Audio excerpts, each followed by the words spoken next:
Hey, can you move your camera so it's not Brennan to me? I mean, there's only so much Brennan the world can take. I mean, they're gonna get us, like double up. It's just wrong. I feel like he was doing it on purpose. He was. Kind of like when I go into the webcam for any video call we're in at the office, I always sit at the edge of the camera. Enough to where they can see I'm in the room, but not enough to where they can actually see me. Was that a Blue Brand Blue Yeti microphone that I had espied? Yeah. Good brand, good brand. See if I can get yeah. What is it with Grim Glam and his brand names? I don't know. Reliable brand. Okay. Good brand. That's a good brand. Reliable. That's metagaming. He's in the game. He still hates the shit out of it's that. Okay. Brand. Yeti brands are good. Understood. Yetis are good. I can accept Grim Glam stamp of approval. Okay, let me look at the character sheets for a moment here. Looks like I did give you guys some experience last game. Good. So, my favorite part is hearing everything he says 2 seconds later in my headset. That's your favorite part? Yep. All right. Best part of the night.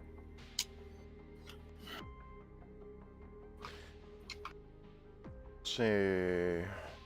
Just like Bluetooth lag. Where's that level table? I wanted to look at that again. Where is it? DC my level. I think it's in player handouts. You got to like 500. Right, you need 500 to level. That's right. It's particularly amusing that Dad's lamp back there looks like a mushroom cloud, a nuclear explosion.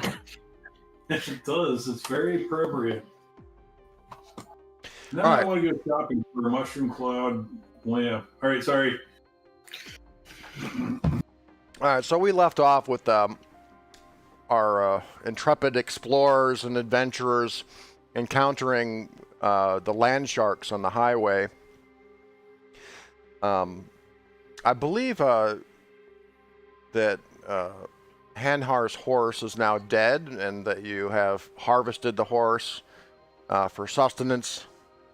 I don't believe Titus has to eat, though, because he's a plant, if I'm not mistaken.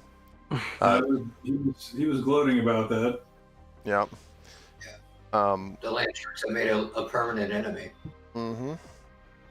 And I believe you guys found some ancient junk in the bellies of the land sharks as well. Yes. And now that you guys don't have a horse to pull the car that you guys have, I think we were kind of left off when we were trying to decide whether you guys were going to use some of the fuel from the generator for the car or not. I think that's pretty much where we left off. And again, you guys are kind of on the trail of these renegade robots. You're kind of following the trail along the highway from the way they came. And every now and then you can see the track marks of these robots coming down this highway, from that direction. Blossom Heat and your old ramshackle hotel that you guys are holed up in is, several miles back that way, down Highway 666. Mm-hmm. All right. Well, we've got some. So let me make sure I understand with my gear here.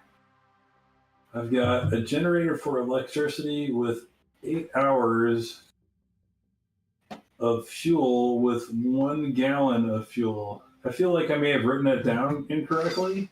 I think somebody else, I think Aiden, Aiden's character got fuel on his initial rolls for ancient junk or starting items. Let me see here. Yeah. Yeah, I think Chompy has some fuel, actually. So that would be in addition to the fuel that you have for the generator. I would say the generator probably has like maybe 2 gallons of fuel in it.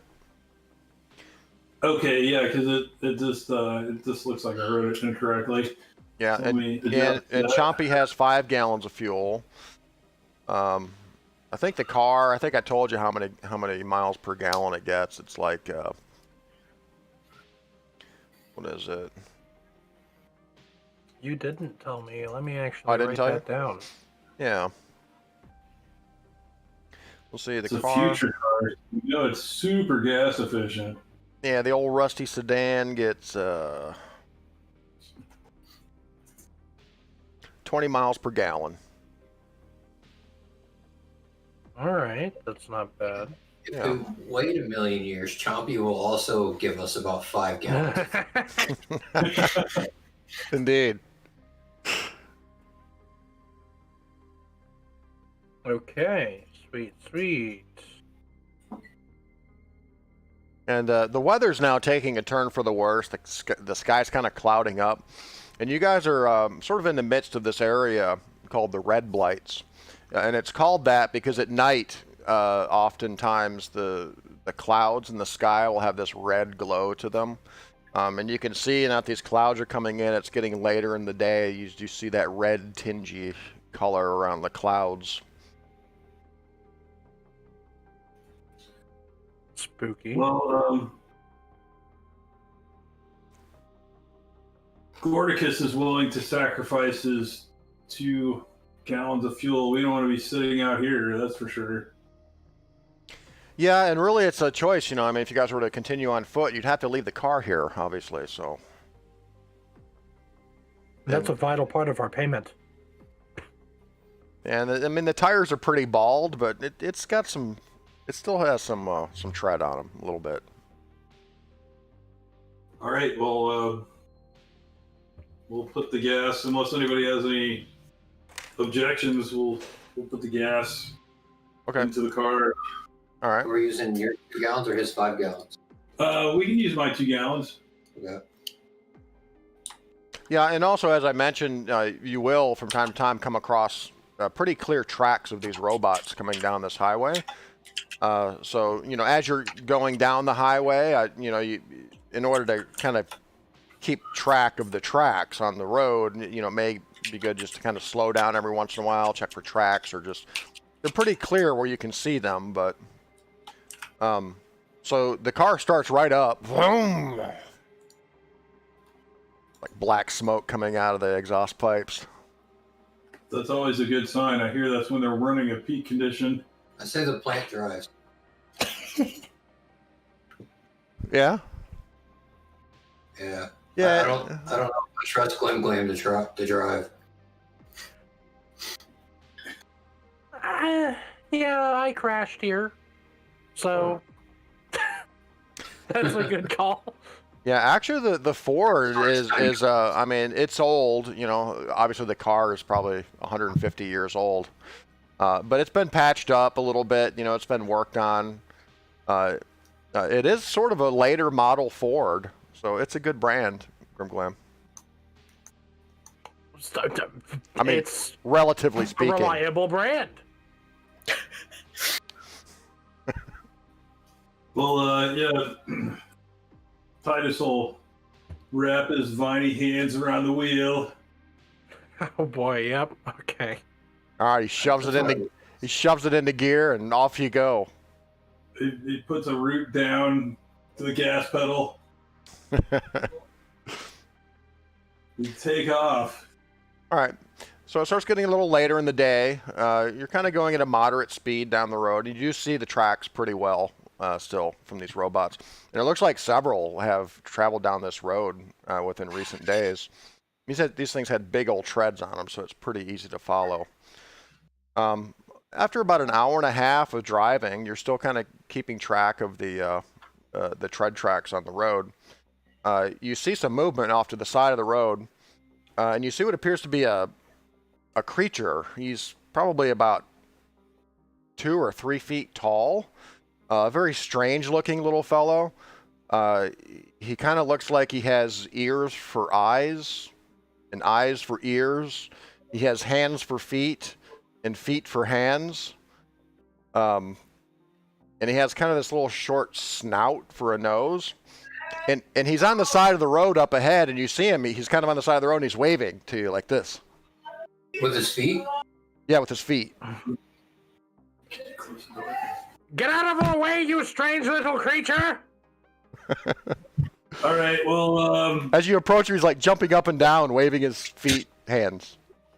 All right. Well, What's your policy on hitchhikers? we're not picking them up, but we'll slow down and see what's up. All right. So as you pull up to this creature, he comes running around to the driver's side, and he's looking up at you, Titus. And he's kind of like, oh, thank you for stopping. Hi, I'm Archimedes. I've been sent by the spider baby old man. He wants to speak with you. Hi. Titus, did he say spider baby old man? Yeah, spider baby old man. He wishes to speak with you. You All right, are a strange fellow. Spider baby. Have we heard of this person before? Spider baby old man? I don't know. You guys are probably looking at each other like, wait, what? Spider baby. You've never heard of the SBOM? Gotta have heard of the SBOM. He says, He's like Archimedes. the old bastard of Gamma World or something. Archimedes says, wait, what? You've never heard of the spider baby old man? Of course I've heard of the SBOM. What does he want? I have not heard of the spider baby old man. You've not heard of the seer, the seeker, the knower of knows and the finder of ways. It's most important that the spider old man speak with you. You must come with me. He's waiting for you. How far away? Oh, not far. His hole's over here. Not far, over that hill right there. Like, I know in D&D there's like a deception kind of a role to see if we believe this person. Does that exist here? Yeah, it does. We would use, I don't have my character sheet in front of me. It would be, Insight? It's insight. Yeah, it would be insight. Yep. Yeah, I am highly. You can make an insight roll. Totally believable. You even heard of the SBOM. Everything he said so far. I'm down for the Spider-Man. Not the Spider-Man, the spider baby old man. Oh, -2. He doesn't know. We're all believers. Titus. Wait a minute, Chompy rolled a 0. All right, I rolled a 22. I give these guys a side-eyed vine look. All right, so Chompy's totally clueless. He's over there smoking a cigarette. These cigarettes, they're delicious. I want more of them. He's eating the cigarettes. Titus, whoever or whatever this Archimedes fellow is, he seems pretty harmless. He doesn't seem to be kind of deceptive or tricky or shady at all, really. Titus, I nudge him. Titus. His We all roots know. vibrate with truth. Titus, we all know that spider baby old men are all carnivores. You, my dear friend, are a plant. Now, my thoughts here are that you should check out the spider baby old man, come back, and tell us what's what. Silly meatbag, afraid for a bug.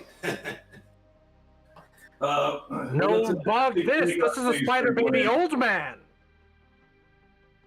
Well, It has the wits of an old man, but what is the this gentleman's name? babies of spiders? Okay, so I beat out the rhythm of Archimedes with my gourd seeds inside my body and say, I'll follow you. I'll go with him.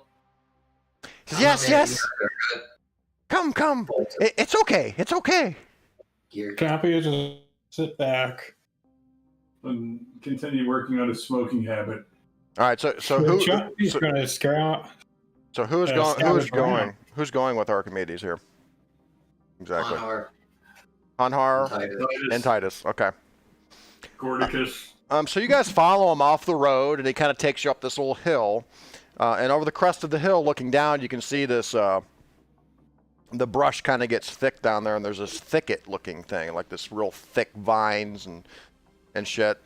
And he kind of leads you down to the thicket, and you can see a little opening in the thicket, and it's kind of dark in there. The sky is now darker with these dark clouds, with these glowing red clouds. And he says, okay, this is good. He says, Do not attempt to look at the spider baby old man, it says. To see the spider baby old man is death. But it's okay. Just don't look at him, okay? How do you know he's a spider baby old man if you've never looked at him? He's the spider baby old man.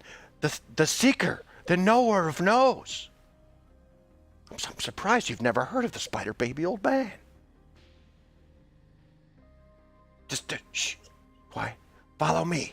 And he kind of ducks down and crawls back into the thicket and looking back at you. He's like, come on. He's beckoning to you. All right. You go first? I'll follow him. Or I'm behind Titus. Do I have any rounds left in my 45? Yeah, I gave you ammo. Yeah. Oh, yeah. Yeah, I think you do. You got I've ammo. got my vine for right now.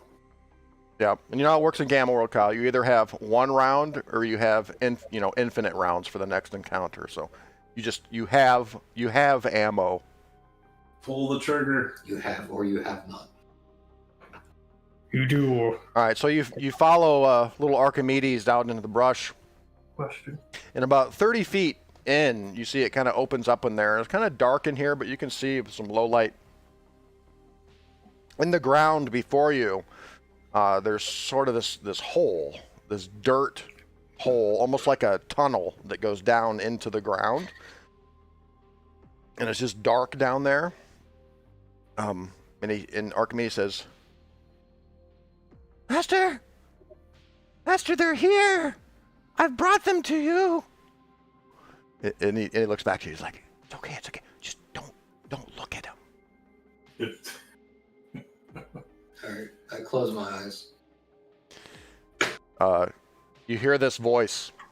It says, "Oh, you have come. I am grateful. I have called." You're like this wheezing, gaspy kind of breath. You here to tell you of an imminent danger. A group of batters have a steading a fort in the foothills. They are cruel and violent. They've raided villages and other nearby communities in past years. However, batters aren't known for their ability to program robots.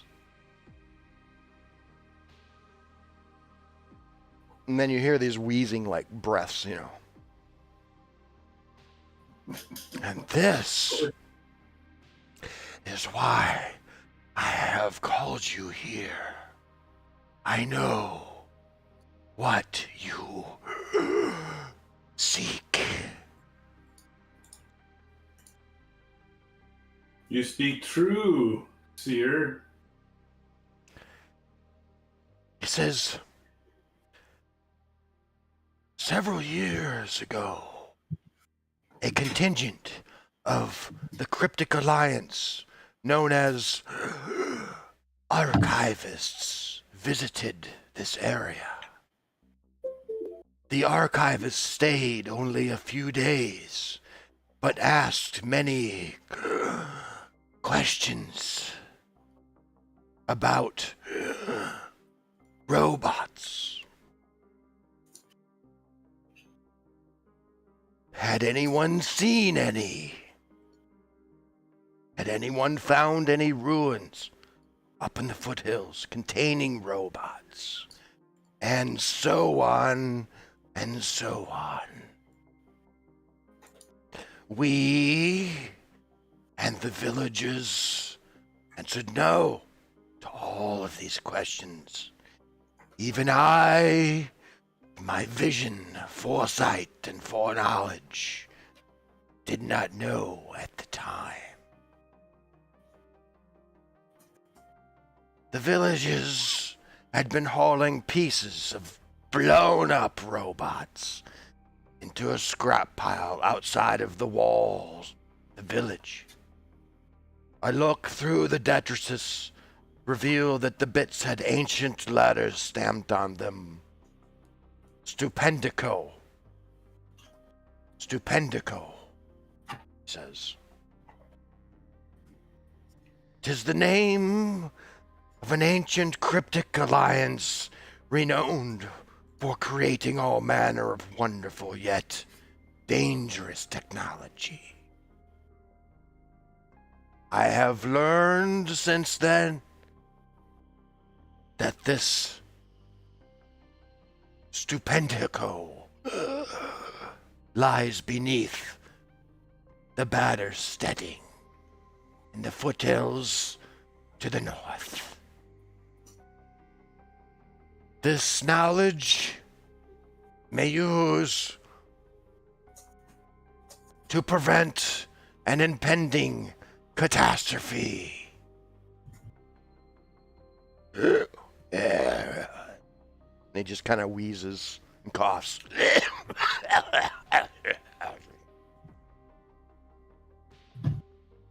How do you receive your visions, Spider Baby Old Man?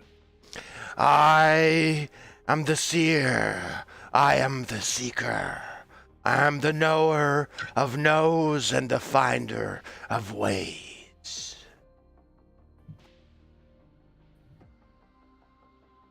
Okay. Well, we are. You hear some shifting. Bound. You hear some shifting movement down there. Okay. We are bound to this quest. Do you know of any ways to stop the robots? Any weaknesses? That is for you to find out. Right now, as I tell you. I only Yes? know that it is these robots are being perpetuated by something or someone called the Iron King. Hmm.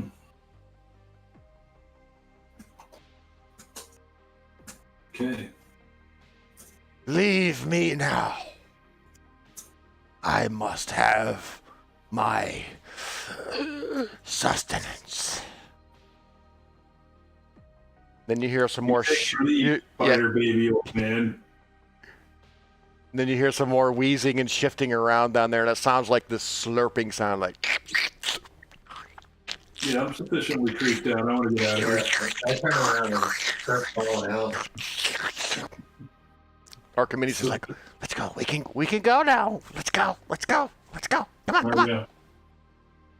Go as fast as your hands will carry you, Archimedes. Right. He's kind of on his hands and his feet as he's crawling along there. Say if we're crawling, I think he's using his feet as well. I thought he was short enough just to walk in his space. Chompy, how long do we give them?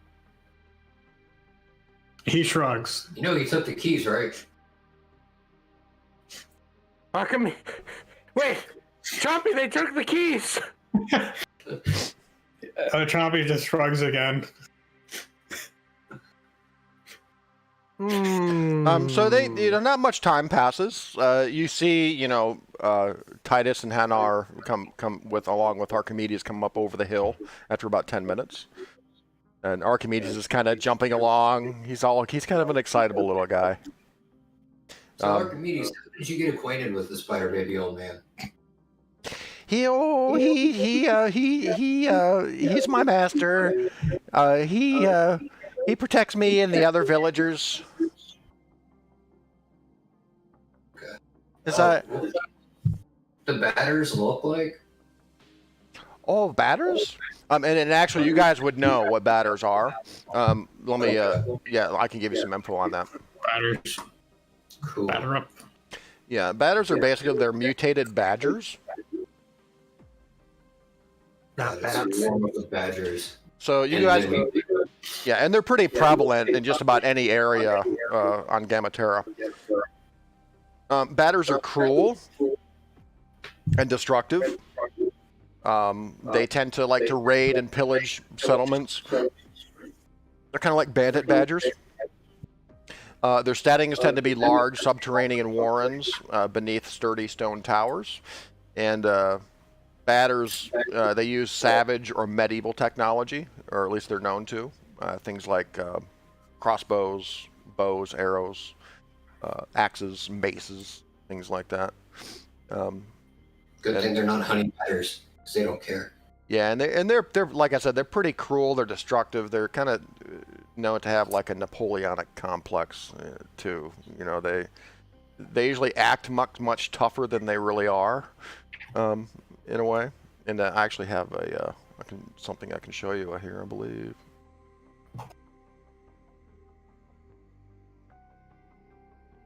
Who would have thought of all the animals in the world that could have rose up and become prevalent all throughout Gamma-Terra? It was badgers. Right. Badgers. Are mean little creatures. I wouldn't want to run into one in the wild. That's my favorite. Oh, got bigger. Okay. Yeah, that's kind of a representation of one. He's a badger knoll. That one is strapped to explode. That's. I think those are just empty beer cans. That's right. Yeah, that's exactly what he wants you to think, that he will explode. It's part of the Napoleonic complex. Well, I think if he's had that many beers, he just might explode. In a couple of ways. So you've gotten a clue from the spider baby old man that this batter steading or this batter fort lies up in the foothills to the north, which is not the direction the highway goes. So it looks like you're going to have to either off-road it or go by foot if you're going to want to find this thing. And you know, night's coming as well. You've only got probably a couple more hours of daylight. How long have they been gone? Or they were only gone for about 10 minutes. And you can see them. They're talking to Archimedes up on top of the hill. And Archimedes is saying his farewell to them as he goes scamping off towards the village or back to where Spider Baby Old Man is. Chompy, don't tell them that I doubted them.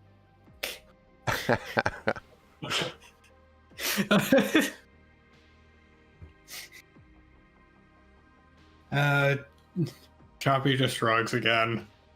We get back to the car and I'll let them know about the batter establishment and how the Stephenica robots are below it. According to Spider Baby Old Man, the seer. Within the Cryptic Alliance, the archivists apparently were involved, or could still be involved, in the Iron King as well. Yeah, the archivists were here, he said, several years ago asking about these robots and if anybody had seen any or knew about where they were coming from or anything like that. And at that time they didn't, but it would seem to be recently these robots have been probably coming from this area of the Steeding, and you know, perhaps the villagers and others in the area have witnessed these robots as well. Y'all didn't doubt us or try to leave without us while we were in there, did you? It was only 10 minutes. No, of course not. We would never doubt you. After all, you are part metal, which a carnivore such as the Spider Baby Old Man would not want to eat, and obviously Titus is a plant, which also a carnivorous creature such as, I will say it again because I love it so much, the Spider Baby Old Man would not eat. I imagine when you guys get back, Chompy's, you know, nibbling on a horse thigh bone or something. However, it is interesting that you took the keys, thinking that I might doubt you. Oh, it's interesting that you checked if we took the keys. Well, I mean... It's just good plant practice to bring your keys with you. All right. Even when the key is guarded, noted. Or rather, the car. Right. So we, so now we know we've got to go to the foothills to the north, or I think that's our plan. Yeah, so do we want to go there? Do we want to like camp out overnight and go there during the day? I don't know if badgers are day creatures or night creatures. I would say it would be best to probably camp. Okay, but I don't know if we want to camp next to where the tracks are necessarily, in case we wake up to being run over by robots. And how far did you say it was? He just said several miles. He said, not too far. Not too far. Well, I don't know. And as far as you can see, looking out that way, I mean, it does look traversable by your car. I mean, you could take your car off road if you're careful. Are the tracks going that route as well? Well, there aren't any tracks in the immediate area. You could kind of scope out the area, see if you can find any. Okay. See, this is what happens when we make a spider baby old man detour. We lose the tracks. Is that a nature check or what is that? Yes. I shall also search. No, I won't. I have a -1 to nature. It's not even worth it. 33. My natty. Plus, I think if I'm searching for a direction, I get a +2 for my compass. Hold on, let me make sure I don't get a really terrible roll, so I can argue with you about your results. I probably would tend to agree with you. Whatever you decide. Yeah, you pick up the trail pretty easily there, Hanar. It's just over the crest. Yeah, just over the crest of the hill there, near the spider baby old man's lair. You do see some tracks leading out to the north, or leading from the north, I should say. But the side of the road's a little more windswept on this side, and probably wiped away some of the tracks for the wind. But there's definitely some tracks out there. A very lucky find, Hanar. Very lucky indeed. And you can tell with that kind of roll, I mean, at least 4, maybe 5 of these, ground-based robots have traveled through here. These treaded robots. Now I have doubt that there might be air robots. I think with the 33, like there's at least 5 robots. The village gives you the princess, and you found food for like the next 10 days. I mean, the 33. You track the air robots. Yeah, you find all kinds of other tracks too, I would imagine. Small mammals, birds, or what might pass Archimedes. as birds. Yeah, Archimedes, handprints.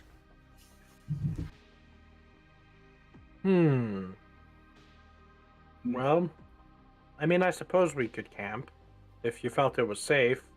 So close to the spider baby old man and the sand shark attack. I mean, I figured we'd stay in the car overnight. Oh, I need to get something real quick. Discuss. You don't think a sand shark would eat the car? Do you think a car looks tasty? Well, I can't taste, but maybe. Maybe. I'm gonna go with maybe. Yeah, I did note that the sharks attacked the humanoids and the horse, and at no point went to bite the car. So I don't think that their target at any point was the car itself. Yeah, no, it was only Chompy that was chewing at the car tires. We've got to give him a better chew toy. Yeah, he does need a new chew toy. Right now, he's chewing on a bone right now, so he's happy. For how long? How long? A day. We've got a day to find another something. All right, so would you guys like to take some time to rest or venture forth into the wilderness? I think we should rest. And just off of the tracks, we don't want to be on top of the tracks like in the route of Right where the death machine runs by. exactly. The killbot.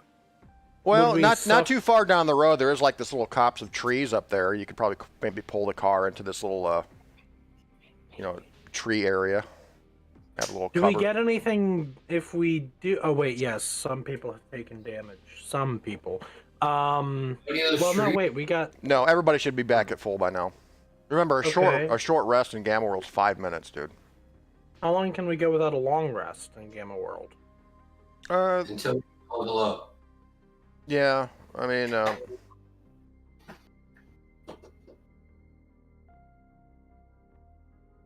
yeah. Let's look at that for a moment here. Because if we don't need to rest, we probably shouldn't rest. But if we do need to rest, then yeah. So you want to charge into this camp that we don't know anything about the terrain or the layout in the middle of the night. Well, the night is the best time to attack.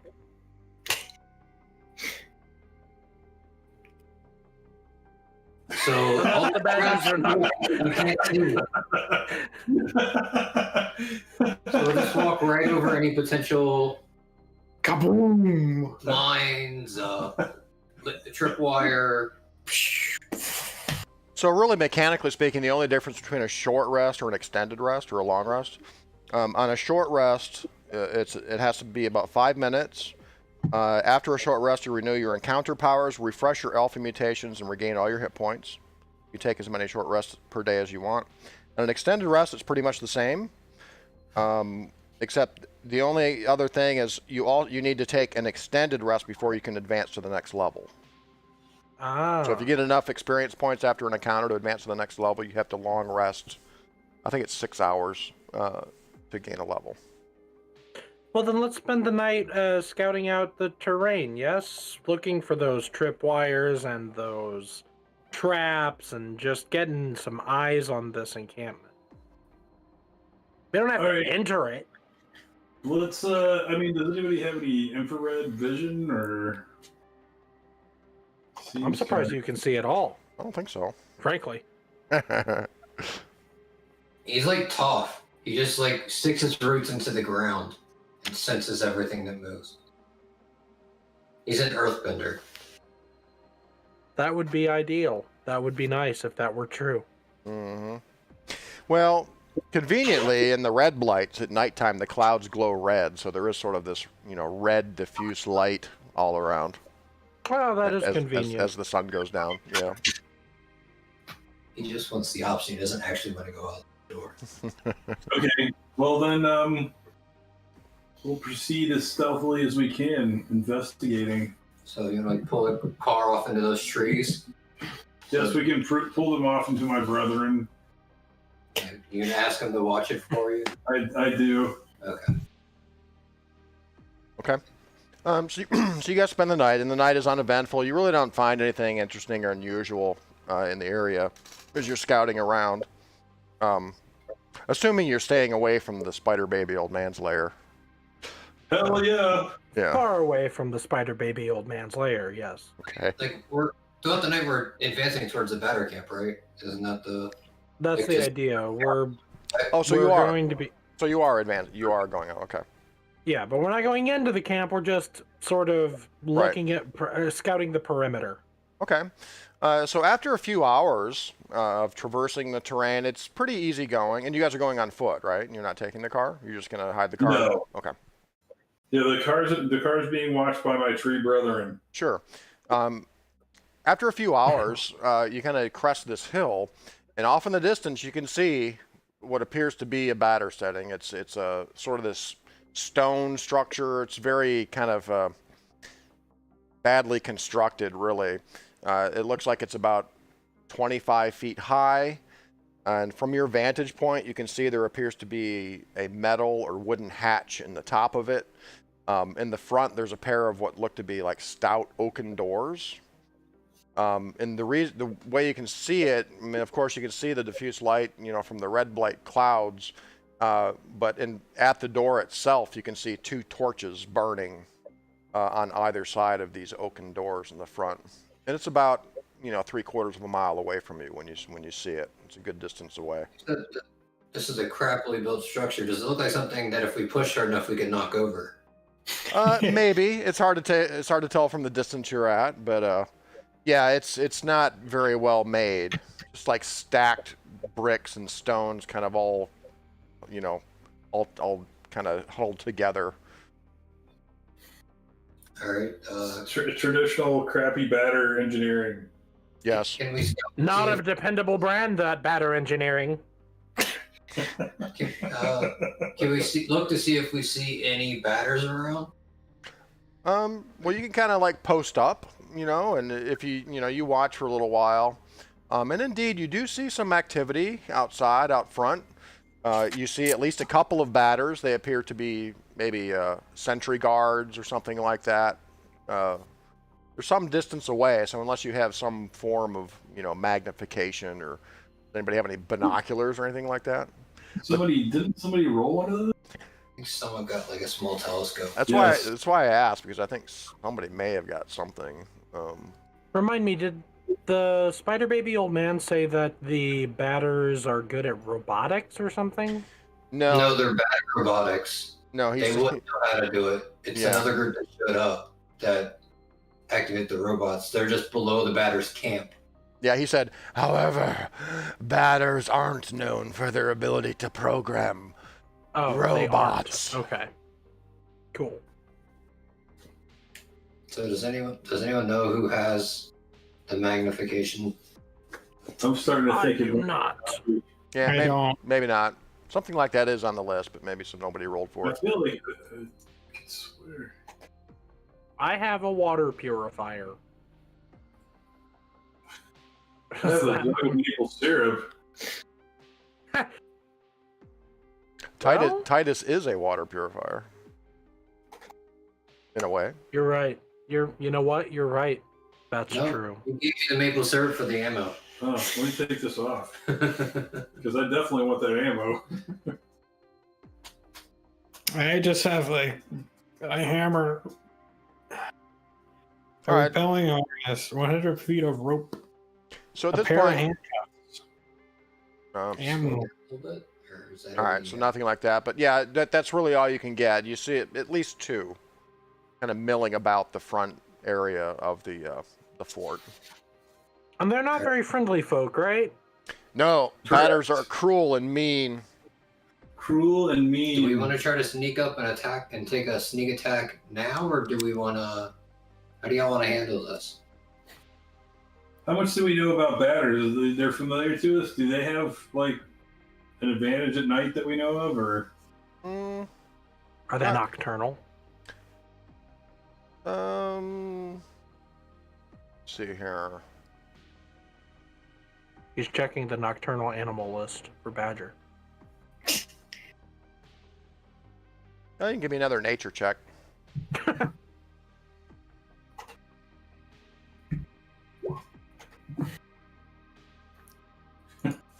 Even bad rules are good.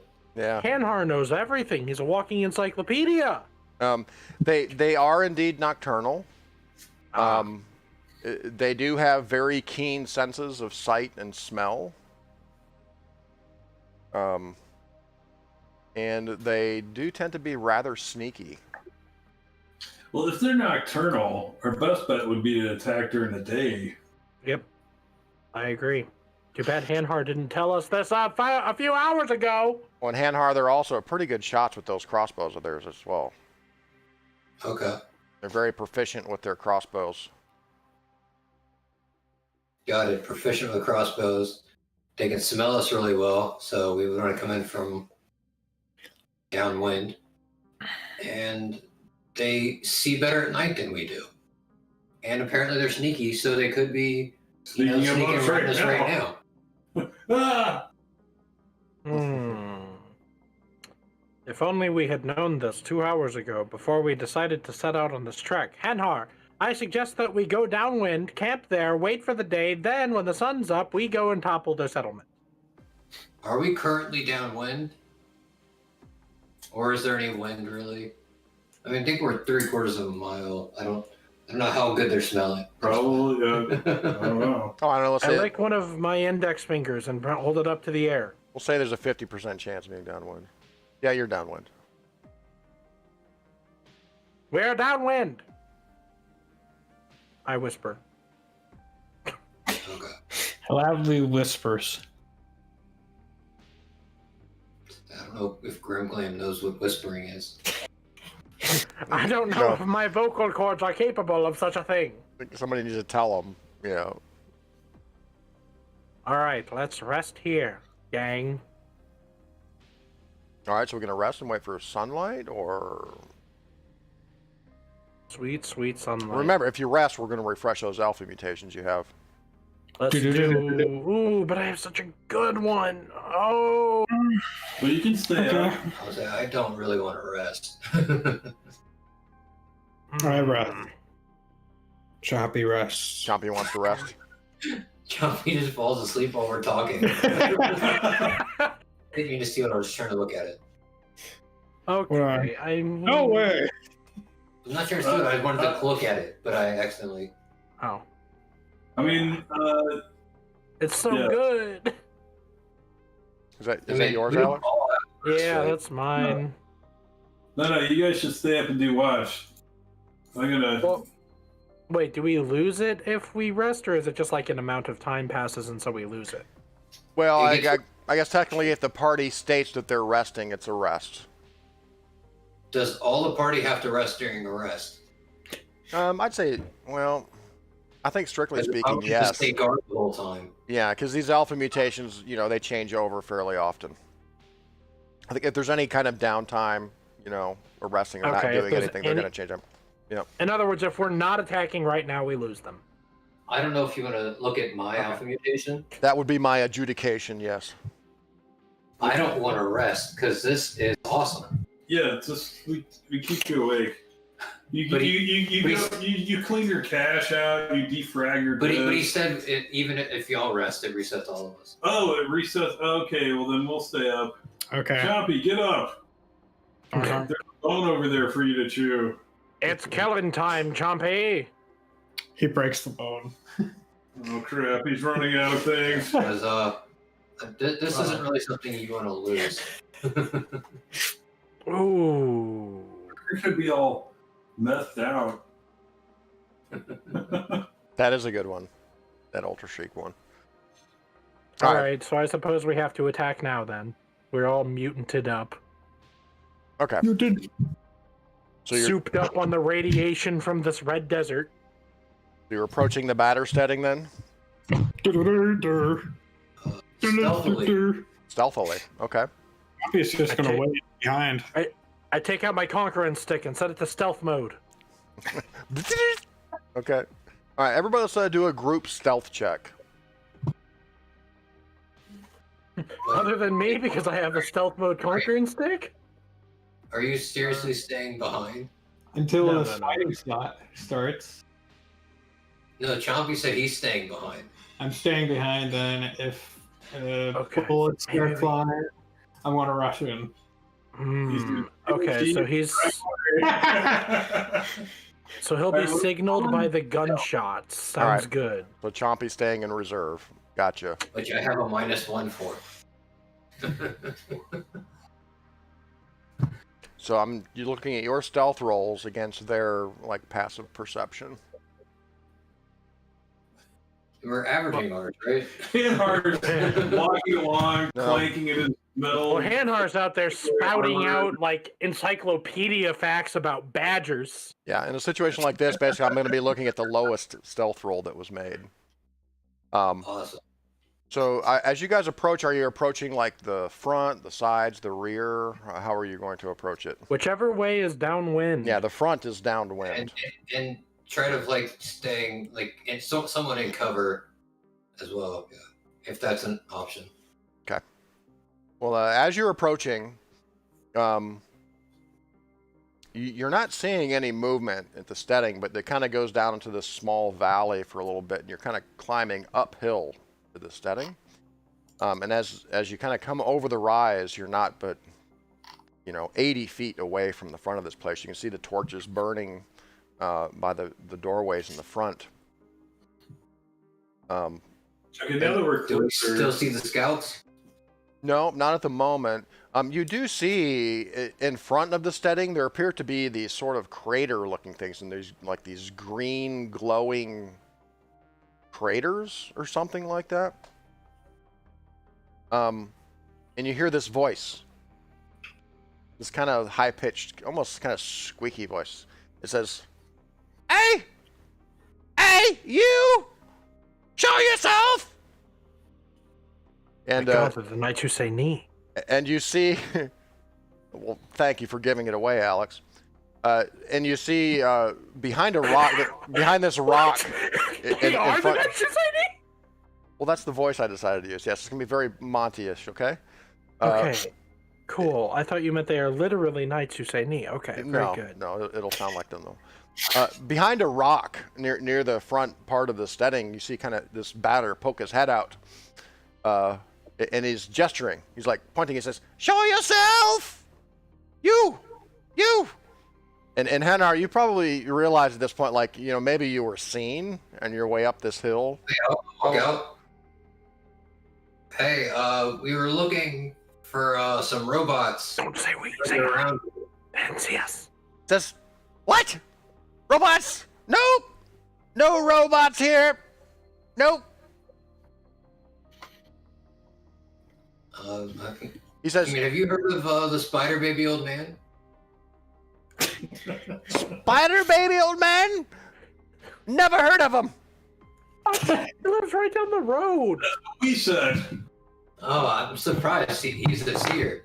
He told me that there was a robot factory near your base. So at this point, let me change maps over here. At this point, you see.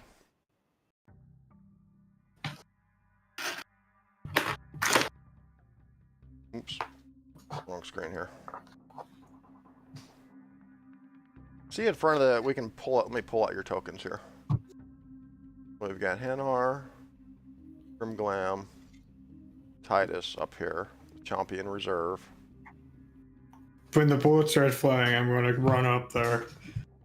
So you guys are kind of up here. At this point, you see this batter that's talking to you is down here. This guy down here. And you see poking, kind of come up behind these rocks. You see these two porkers. There's one here, and there's one over here.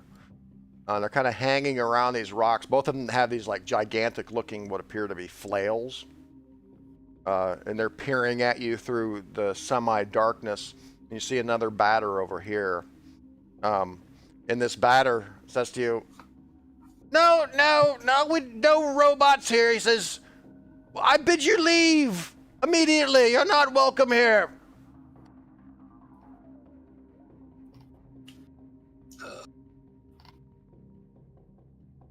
He says, "By the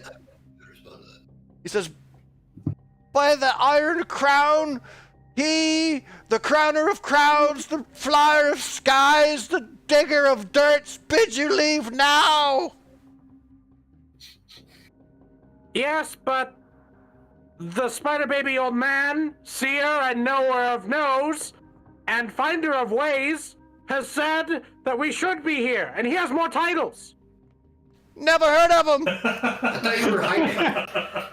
I look at Grimglam as he can't help but reveal himself. Well, they're disrespecting the Spider Baby Old Man. What do you think I'm going to do? Listen! There have been robot raids that have been coming from this area. I do not appreciate them. The Spider Baby Old Man does not appreciate them. Nobody else appreciates them. Do you appreciate them? Do you want to be raided by robots? I think not. I told you there are no robots here. There are robots. I have one. Somewhere nearby. Maybe you don't understand me clearly. Let me say it again. By the maker of stars, the breaker of bars, and the god of the nanovats. Bugger off, he says. Well, maybe we will. Let's discuss. All right, what do we do? Before I sick my swine on you. Wait. They're not your swine. You are your own swine. I turn to the swine men. You are your own swine, yes? Are you with the batters? What do these batters do for you, swine men? Road hogs. What are your names? What are they called? Hold on. Hanha, what are they called again? So do we just shoot him now? The porkers. This Porker! this porker over here is leering at you, Grimglam. Yeah, he says.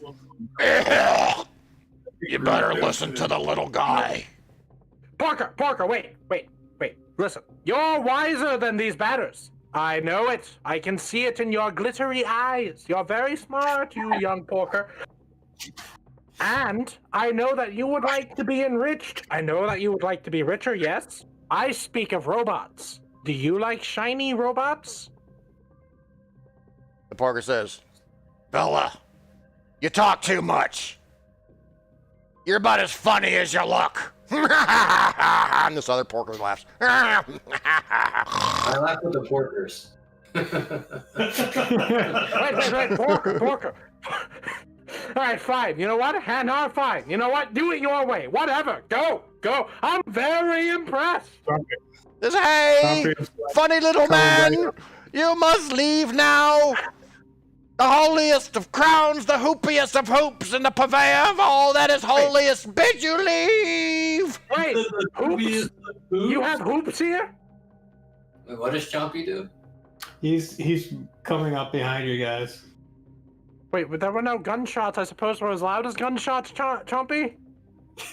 You just heard. It had been greater than 10 minutes. That's the cut point for the party to abandon. So he was just checking to see. Yeah, he did say the hoopiest. You didn't expect you guys to just be talking. He did say the hoopiest of hoops. So he said the Iron King, the holiest of crowns, the hoopiest of hoops, bid you leave. Well, wait, is he here? He who? The king! Can I just take a shot at somebody? The hoopiest of hoops! Yes, the hoopiest of hoops, the god of the nanovats. And he's here? And you see this other batter, like, he starts howling like a dog, like, oh my as he's God. like giving this litany of this magnificence of this Iron King. All right, I've had enough of this. You know what? Chompy, get him. Go. Chompy, get him. Go, Chompy, go. Chompy is just like. I think he's just behind you guys. All right, let's bring Chompy in. He has his mace. All right, so we're just gonna like start initiative right now. An shark puncher in his hands. That sounds about like where we're at. All right, let's roll initiative. So click your token, and then click that initiative macro. Let's get our initiative in here. Oh yeah. I don't know my modifier. So let's look that up. All right, the porkers get 2. Ooh, I'm the speediest Zeeblethorpe. Oh, I forgot. My initiative modifier is -1. I'm the slowest non-Zeeblethorpe. Oh, where do we roll initiative? So you click on your token, and then Oh, yeah. Okay. then you can You put gotta completely modifiers, cover up. Yeah, we pretty much use these macros for everything in the game. and you click on the initiative button down here. Alright. I gotta look at my modifier. I would say overall, that went very well. I think that we're learning, you know? We're learning to talk to the people. All right, everybody's in. It looks like we're missing. Yeah, we're missing Titus so far, I think. No, you have to click on your token, Kyle. Click on I Titus. did, Okay. but I must have not done it right. Here, watch me. Yeah, so just click on your token and then click the initiative macro. It's going to ask you what your initiative modifier. There you are, 24. Nice. Oh. Actually, that took a really long time to happen. Yeah, you may want to turn off 3D. A while ago. Yeah, go into your settings and just turn off 3D dice then if it's lagging out on you. It will lag Or out. hide the cameras. That's what I did. You had to hit the cameras. Yeah, usually the cameras won't cause lag. It's usually the 3D dice that lag things out. Well, my problem was the cameras were just covering half my screen. Oh, you can reduce the size of those. There's a setting there that says player video avatar size. I usually have mine on small. Or you can even just put them down to names only. Yeah, that's what I did. And I can see well, I could see him on Aiden's screen, which was really large, but he hit them now. So. Yeah, one thing I do too, Brennan, is I zoom my browser out one. If you use a Control minus, and it will zoom your browser window out one, and that usually helps too. Oh, that's smart. Yes. Yeah, I usually have my browser zoomed at 90% for Roll20. All right, so it looks like it's going to start off with Titus, then Grimglam, Chompy. So it looks like we're going to start off with Titus. Okay. Oh, and let me point out too. You see this this glowing crater here? Yes. It's like a green glowing crater. The surrounding terrain around this area, that crater looks pretty treacherous. I can give you a little description here. So as I said, it's a rough-hewn stone tower.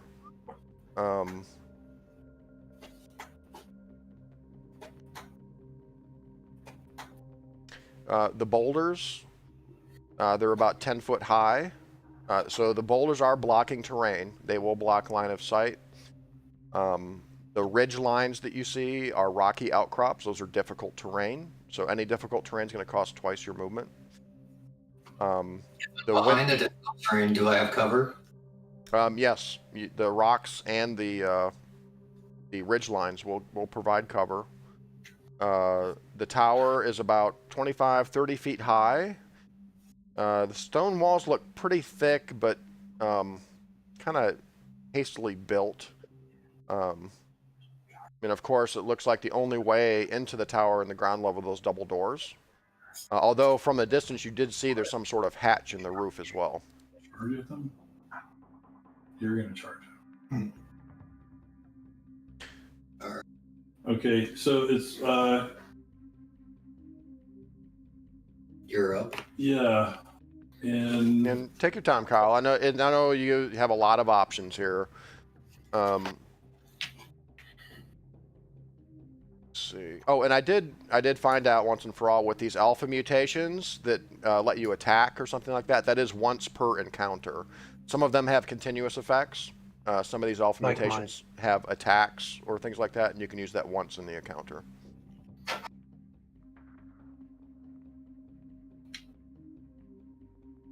Oh, and keep in mind on your move action, you can shift, which means you can shift one square as your move, and it doesn't provoke opportunity attacks if you're in melee combat. You can trade, so you get a standard action, a move action, and a minor action. You can trade your standard action for a move action, which essentially gives you 2 moves. And your movement speed is on your character sheets. I think the base move for people is 6 squares, unless you're wearing heavy armor.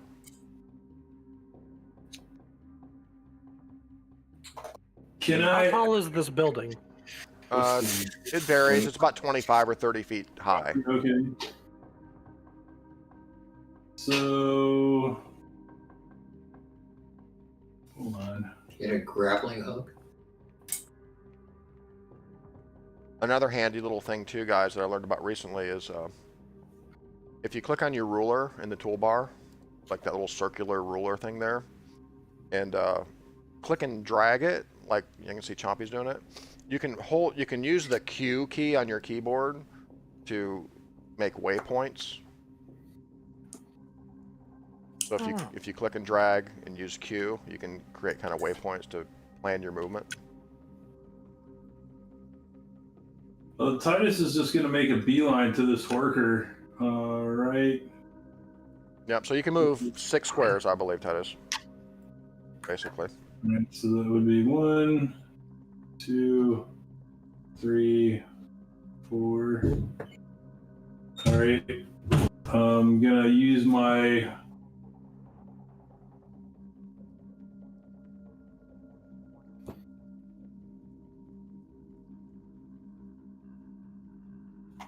my heavy melee weapon, which is the two Arby's beef slicers mounted on a lacrosse stick. All right, the old RB special. All right. And I'm going to couple that with my, let's see, I think it's the temporal fugue. Is that what it is? Or... Is that like a combo effect or something here? Let's look at it. You have lashing creepers and temporal fugue. Temporal fugue is what I want to use.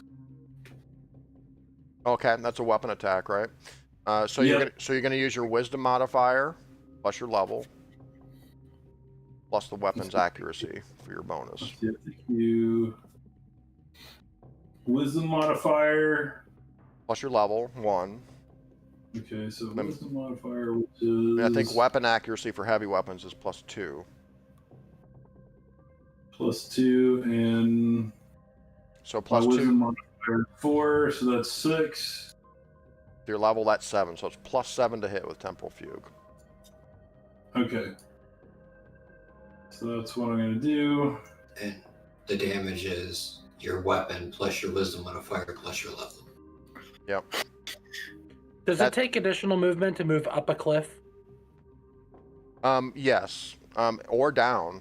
And keep in mind that these ridge lines actually go down from your direction. What's the damage for this thing?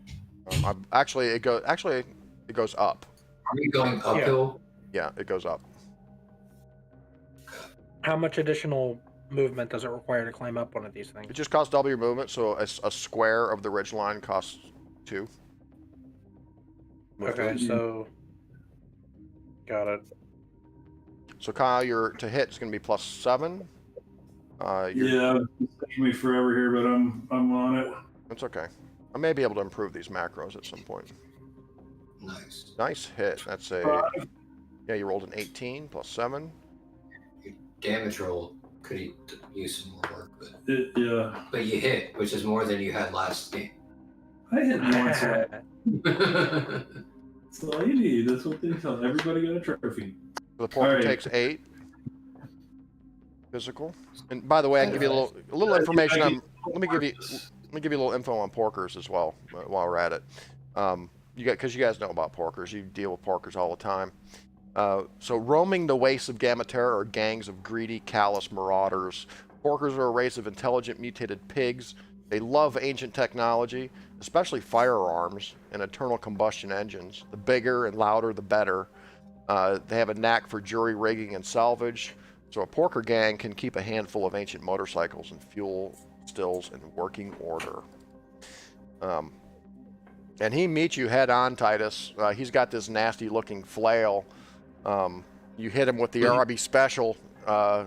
You kind of daze him a little bit. Well, he's going to get teleported 4 squares. And he is dazed. And the target stays until the end of your next turn. Okay. So where do I want to stick this guy? Let's see. Oh. How come I can't get rid of my card? Okay. Do you want to try to group him up, or do you want to kind of pull him towards us so we can finish him off first? We could do that. He'll be dazed right in front of you. Okay. Yeah, so he'll teleport. We'll get him to... Probably going to teleport him back to Hanar, huh? Send him through some Hanar. sort of like time shift. Order up! You gonna put him right there? Yeah. All right. All right. So the porker sent through some kind of strange time shift in this whirling blue fluorescence when he appears before you, Hanar. Next up is Grimglam. After 6 other people go, I will attack you. Yeah, we'll try to get... with a little practice, we'll be able to get through these pretty quick. All right, Grimglam, you're up. Well then, that was an interesting thing that you just did for the first time ever. I'm going to shoot this man in the far back with my range 10 gravitational pulse. I unleash a flood. You talking about this guy down here? Actually, you do not have line of sight to him. This ridge right here blocks your line of sight, and this ridge blocks your line of sight. Oh, well, I can move.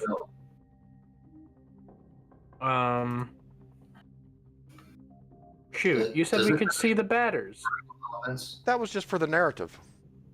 What? Does this have any vertical elements to it, or is this just like kind of level but menacing? It's pretty level. It's just the surrounding area of that radioactive crater looks kind of treacherous and crumbly. Yep. Okay. Here's what I do. With my cool gravitational powers, I'm going to climb up here and stop here, right? I'm going to peek over the edge. Can I do that? Is that legal? That's legal, as long as you use the movement for it. Yep. Okay. With this legal move that is legal, I launch a gravitational pulse at this guy. Can I do that now? Do I have vision of him now that I'm a step higher than I was before? Sure. Yeah. Maybe I launch myself up with like a gravitational, like a Yeah. and then That little batter there, he's Kung Fu. leveling his crossbow at you too, as we speak. kung fu blast in the air, like whoosh! And so that's what I do. Gravitational pulse here. That's going to target one creature, and then it's an attack Constitution plus level versus Fortitude. So that's going to be do an attack. Oh, I need to select my token. Boop, boop. All right, it's Fortitude's Modifier. 13. You need a 13 to hit. Okay, so con is 3 plus what? What did I say? Con plus level, right? 4, so that's plus 4. Plus 4 to hit. And then okay. What's the damage roll on that? 1d10. 1d10 plus. If I find some time, I can work out some tables or some macros for you guys. Put together some macros for all these powers. 5 plus 5. Ah! That's a 10 versus Fortitude. That's going to miss. My Kung Fu air blast miss! And then I gently float back down. Perfect target for Actually, a I crossbow just shot. had an idea, guys. What I could do is I could separate these macros from attack and damage, so you don't have to type in damage for every time you roll to hit. You know? Or we could just make it even more simple, where you can just roll a d20 and just figure out your bonus, and then just roll your damage if you hit. That might be best. But that is a miss. All right, my mid-air Kung Fu blast misses, and so I gently float back down to my peaking position. Yeah, it's because of this ridge right here. Maybe Spectacular, though. yeah, maybe you just don't have a good line of sight on him. Next up is Chompy, followed by Seeing the dazed. yeah. Next up is Chompy, followed by Porker and everybody else, all the other enemies, and then Henhart 9. Chompy noticing the dazed Porker Yes. brings down his base. All right, he's granting advantage, which means you get a +2 to hit him because he's dazed. So whatever your modifiers are, we're going to add +2 to it. Okay. What form does Chompy's attack take here? His bloodstained mace. I've named it actually. All What's right. its name? Sand Shark Puncher. Nice. I think I just add to it as it goes on. I'm going to do that Your now. Porker puncher. Shark Porker Punch it. Dude, that is so Gamma World. I love it. So normally you get a +7 to hit with the mace, so you get a +9 to hit. Alright. Damage is 2d8 +5. Goricus vibrates his seed voice in excitement over this whole. +8? Well, +9. +9. Yeah, because he's dazed. You get that extra +2. That's definitely a hit. For 9 mace damage. Roar!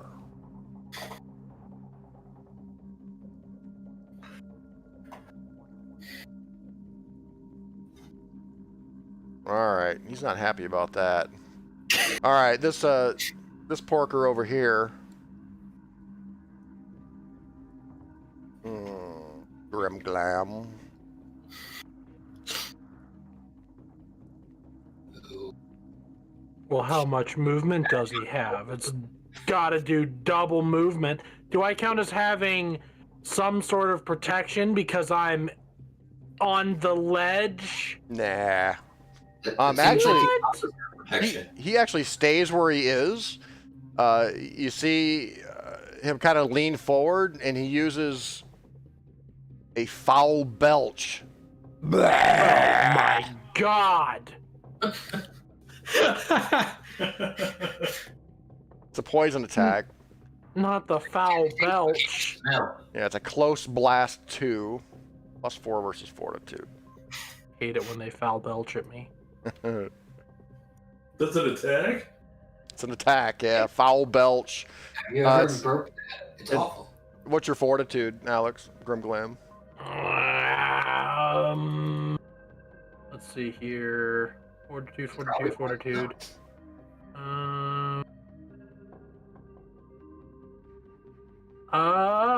Great question.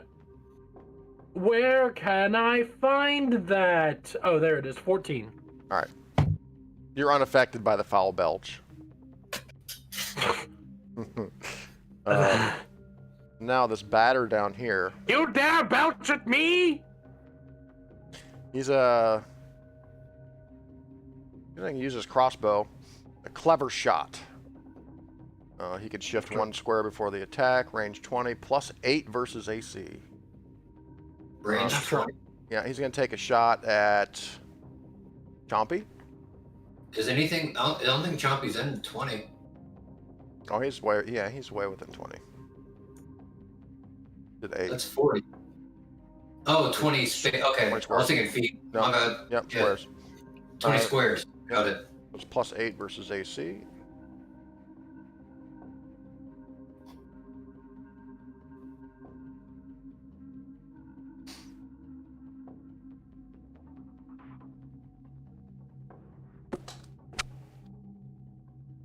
Ooh, Oh, shit. He gets a 25. Sunk your battleship. That is 8 damage to Chompy. Choppy gets pissed. Because it was a clever shot, it says until the start of that guard's next turn, Chompy's going to grant combat advantage to enemies adjacent to it. Because it was a clever shot. So we're going to put a +2 on him. Any enemies get a +2 to hit him. This other batter goes. He's going to also use a clever shot at Chompy. Does he have line of sight? And you right down the ledge right there? Yeah, maybe not. No, I think this ledge right here. So it's going to have to be Grim Glam. Poking his head over the edge. Well, you know. Do I get cover from the edge? No. You should have backed back down the edge before the end of your turn. Well, you know, I'm in the middle of the air, floating downwards from my kung fu stance. What am I gonna do about it? I don't want to fall and die. Yeah, those 5 feet are treacherous. All right, that's a 15 versus AC. Grim Glam's AC is 19. Good. That's because I have a cool energy shield, so... The crossbow bolt just bounces Sure. right off of that energy shield. This Porker Kaboom. Vandal gonna go. Actually, he's dazed, so he can either do a standard action move or a minor action. He's gonna use a standard action to swing his flail at Chompy. You know what though? They can foul belch with a minor action, so he's gonna do that first. Oh Yeah, my but god. he needs one action. Oh, that's right. He does get one action. So he can either belch or hit. Yeah, belch or flail. That belt is real attractive. Yeah, the belch is a close blast 2, so he could Good get. thing I- Yeah, Three he away. can't get you both. He's just gonna flail at Chompy. +6, 2d6 +1.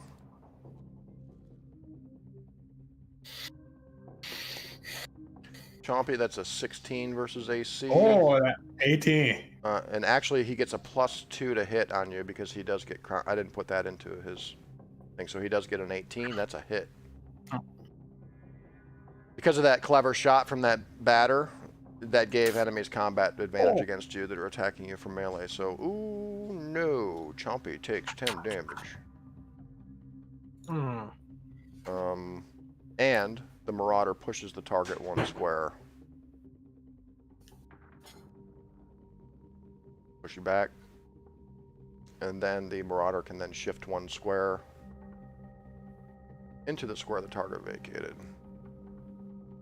So it kind of knocks you back with his flail. Whap!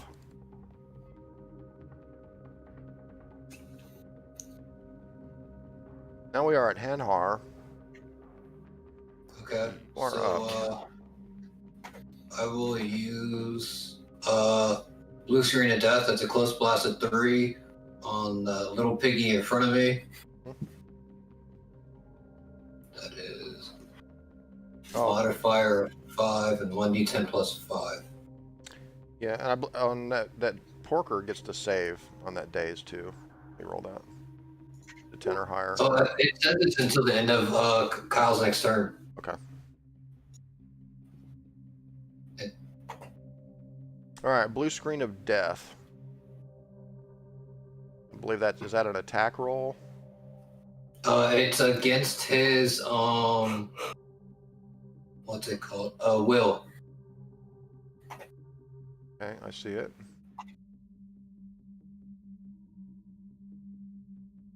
Porker's will is 12.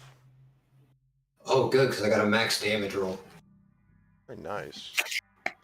So, because he was hit, until the end of my next turn, he has a -2 penalty on attack rolls. Okay. No psychic damage, if that makes a difference. It doesn't. It's just against his will. So basically, Hanar's eyes begin flickering in that eerie blue color as the whole surrounding area is like this flickering blue, almost like a strobe light. And the Porker's he's all messed up. Although when he hits Chompy, he's like, "Take that lizard breath!" Rawr!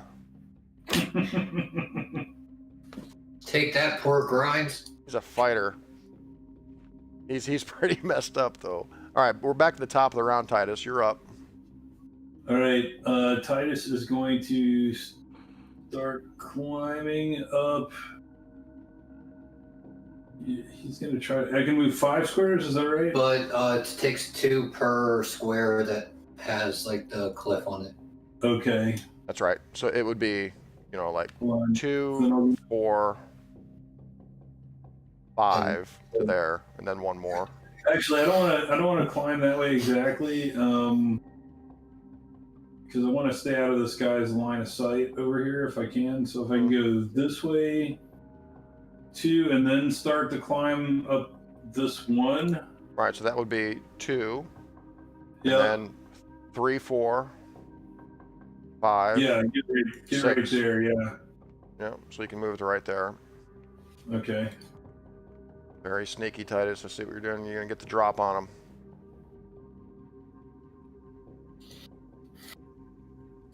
Right. Was it right here? The maker of stars and the breaker of bars Where's your compels movement sheet? you. Is it 5 or 6? Because I think I think if we determine that you could move here. Yeah, 5 got you here, 6 got 6. you over there. Okay, yeah. 6 got me where? I think right here. You're Matt. 1 more down. Yeah, behind that card. 1. Let me... And then Scroll bar. There. Scroll bar, you say? 1, 2, 3, 4, 5. Yep, that's right. Right there. Right here? Yep. No, I think it was 1, 2, 3, 4, 5. 6. It was 1 back up here. I think it was right here. Okay.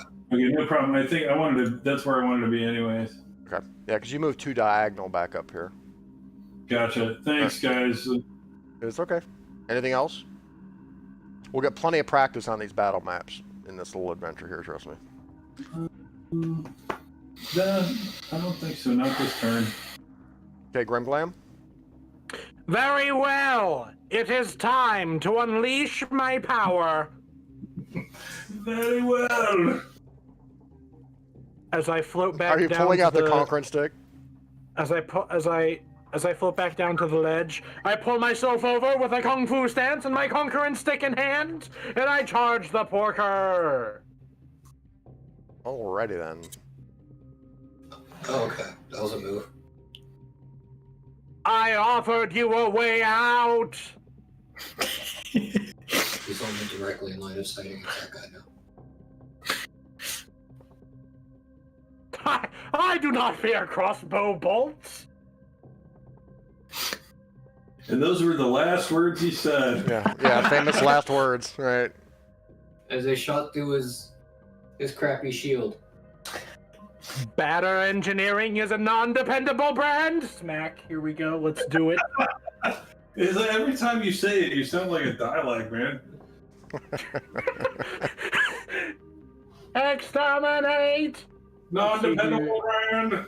How much money do you get for brand. like bashing of another brand? I know you're f***ing up the dough. What's your cut? Let's see here. Standard issue Conquering Stick by Evil Empires Limited. Zeeble for Collection. Dex. 4 and yep. And, okay. Plus 8 to hit.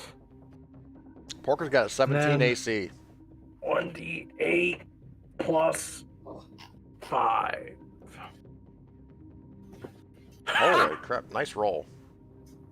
Rolled a 19. All right, so that Porker Vandal there, he takes the full brunt of that conquering stick. Bam. You know, the nice thing about the Conquering Stick is if you manage to hit them upside the skull leaves a small indent in the exact shape of Evil Empires Limited's Okay. their logo right in the skull. It's nice. Next up is Chompy. Chompy's gonna Is that your hit the guy, Yeah, you can hit the porker again. All right, go for it. He is still dazed. Oh, wait, no, he is not, because that was the end of Titus's turn. You'll get your regular attack. I think it's +7, I believe. Chinese finger puzzle or something. I give you the again? I'll see what I can do, Brennan.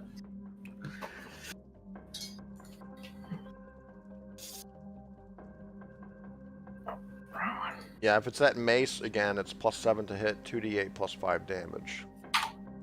2d8. So plus 5. Aiden, you should use accelerated reflexes at some point in this encounter, because you're gonna lose Alright. it. You're gonna lose it after the encounter. Okay.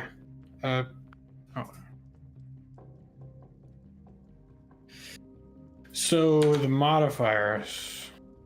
Yeah, the modifier altogether, just normal modifiers, +7 to hit with that mace for you. 7. Damage modifiers 2d8 plus 5. And his AC is 17, I believe. He's got a good. It's all that. Can he move back? Can Chompy move back? Yeah. You can move, but if you move, if more than one square away from him, he's going to get an opportunity attack immediately with his reaction. But you can use your move action to shift one square without provoking an opportunity attack. But your mace, you can only hit with your mace one square away too. So you could hit him and then shift one square, without provoking an opportunity attack. You could do that. I'm gonna move. Can I move right here? Yes, you can shift one square without provoking an attack from him. All right. But now you're out of range for your mace attack. Do you have another ranged attack you can do or something? I think he hit with his mace before he shifted. He already rolled for it. Oh, he did? And missed.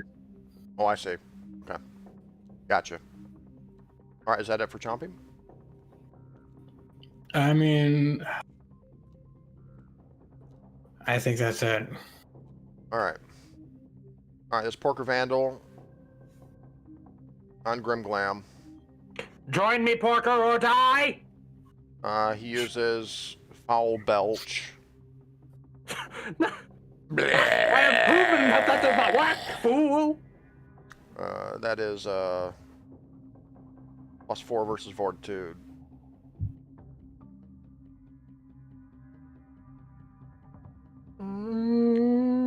Don't make me mad. Oh, No! Oh, he crits. Oh, God. Well, he rolled a 12. That's max Wait a damage. minute. Gives him a max roll 13 damage. damage. Yeah, and Gamma rolls max damage, so that's 13 poison damage. You are dazed. You are dazed, which means on your turn you can only take one type of action. You can either do a standard move or minor action. And adjacent enemies get advantage on you. And now, as a that was a minor action, so now as a standard action, he flails you. No. Yeah. That is a +6 versus AC. 2d6 +1. And like this, we lose. No! Wait, I didn't. You loved. Wait. Did not add the combat advantage, so that's a 15 versus AC. Oh, okay, Your right. AC okay. is on your token, guys. It's the blue circle is your AC, so he misses. I forgot that. Yep. Okay, I forgot that advantage isn't rerolls. We're good. Oh my God. All right, he misses you with the flail attack. Jesus. The horrible stench of the foul belch really has you reeling, though. This batter over here. Oh, that would have been max damage too. So yeah, I'm gonna have that batter make a perception check, Kyle, just to see if he's aware of what Titus is trying to do.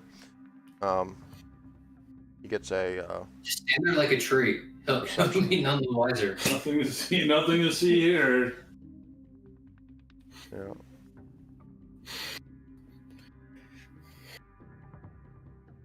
Oops, that's not right. He sees everything. Oh my God! He saw through my soul, my past and my future. Wait, shit! I did it again. 1d20. How God blind and see something. I don't understand what's going on here. Hey, Titus, make an opposed. 25. No, those were bad. I was typing the roll and I screwed it up. His actual roll is a 22. He rolled a 17 plus 5. 1d0. Titus, give me an opposed stealth check for Titus. Oh, you'll get one, all right. Yeah, let's see how you can do stealth wise. Oh, it's gonna happen. It could. Yeah.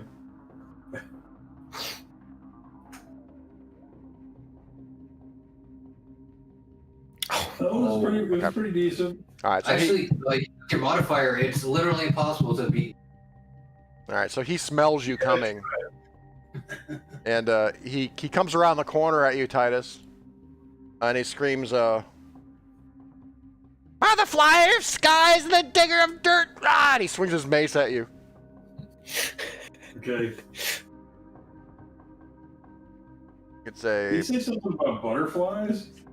I heard something about dirt or something.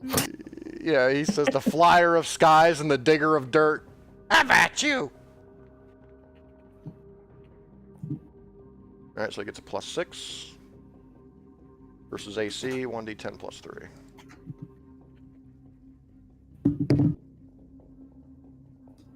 (24) versus AC. That seems like a hit. All right, Titus takes 12 damage from the batter's mace. Now these batters, they're like man-sized, you know. They're not like little guys. They're hardy fellows. Oh. And he laughs. And they're all rolling really well damage-wise. They are. This like batter. 9s and D10s. Yeah, this batter over here. Gonna take a yeah, he can shoot his crossbow. No reloading crossbows in this game. Clever, Who's he shooting at? clever shot at Grimglam, who is dazed. He does not get that advantage, though. That's only for melee attack. So he gets a +8. Clever shot's ridiculous. +8. Told you they were good with those crossbows, didn't I? Oh, he still fails. Grimglan's I'm little reeling. bounces off of Grimglan's shield. That guy. Actually, it misses me just because I stumble over myself. Mm-hmm. All right, and this Porker Vandal up He got here. smacked so hard he fell down a little bit. Or he burped on so hard. But he's vomiting. He's got that -2, I believe, from the blue screen of death, if I'm not mistaken. Let's see. Can he get both of you guys in his belch? I guess not. He can't. The belch is like a close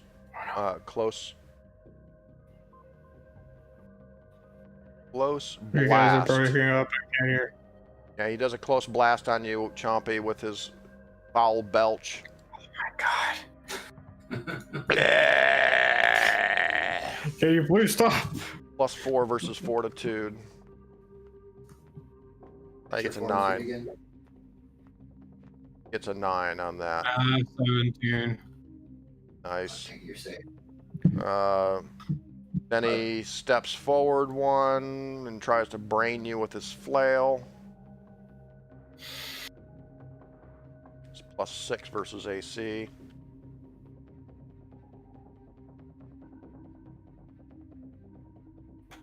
Uh, 13. And your AC is 18, so you're good. Oh my God. Screw you, lizard breath. We are back at Hanhar. Does he lose that blue screen effect now? No, that will. Oh yeah, I mean he loses the effect. Yeah, Okay. his effect's gone. Okay. Oh, it's at the end of my next turn. Okay, But so I don't think he's going to attack right now. that's also- -2. Okay. Go ahead.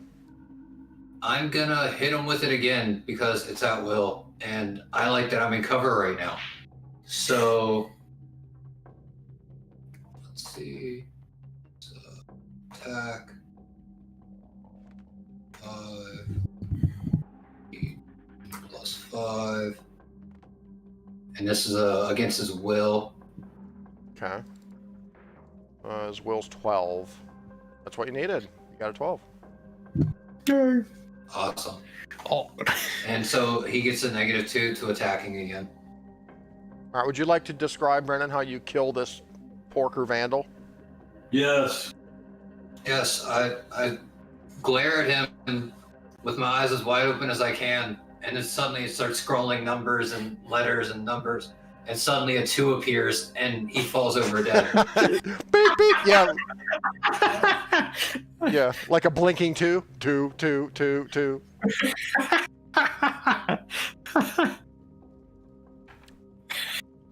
He just falls over, no damage. Dude. Nicely done. All right. Any movement? Blood pours out of his ears. Movement. Yeah, I guess I can move now. Mhm. Kind of stayed in the back this whole time. So since I'm on the edge, would it count as 2 to leave the edge, or would it still just count as 1? Nope. In Gamma World, we're constricted by the map. So So it's 2. Okay, yeah, that's all I needed. So it's Sean breaking the bad news to you. Yeah, that's fine. So that's a 2 move. if you leave the map, you fall off the edge of the world and are never Oh, seen. And are never dang. seen again. Close to the edge. Let's go. It's like a Mario death. Got it. So here I'm still in cover by the hill. Yes, definitely. Yeah, I stopped there. Okay. I All think right. that's probably my distance anyway. All right, Titus, you are up with the nasty batter down here, cursing at All you. right, I'm gonna hit him with my nasty Arby's roast beef slicers, screaming with my gourd voice, the seeds. We have the meat.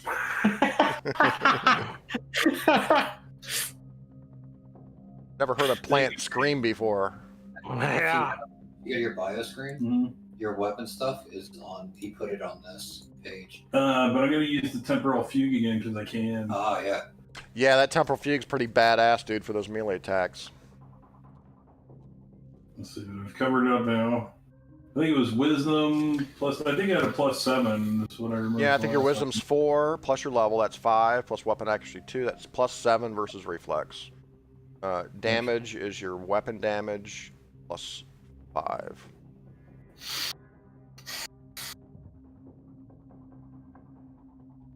And the batter's reflex, probably pretty good. 14. That's better than attacking AC. Yeah. Oh, we got a 13. The batter. Swing and a miss. Yeah, the batter just dodges it. He just ducks your RB special. Cackles. Ah!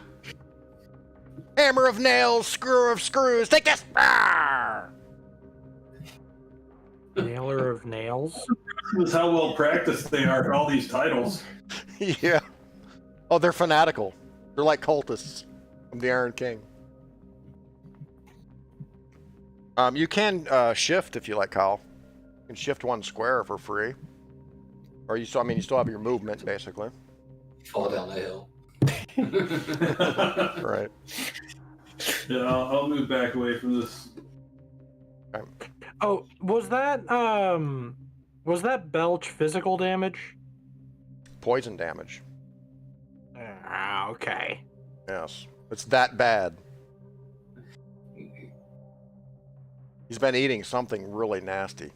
Grimglam, it is your turn. Chompy's up next. Okay. Oh, what was I gonna do? Or something. Yeah. Yes.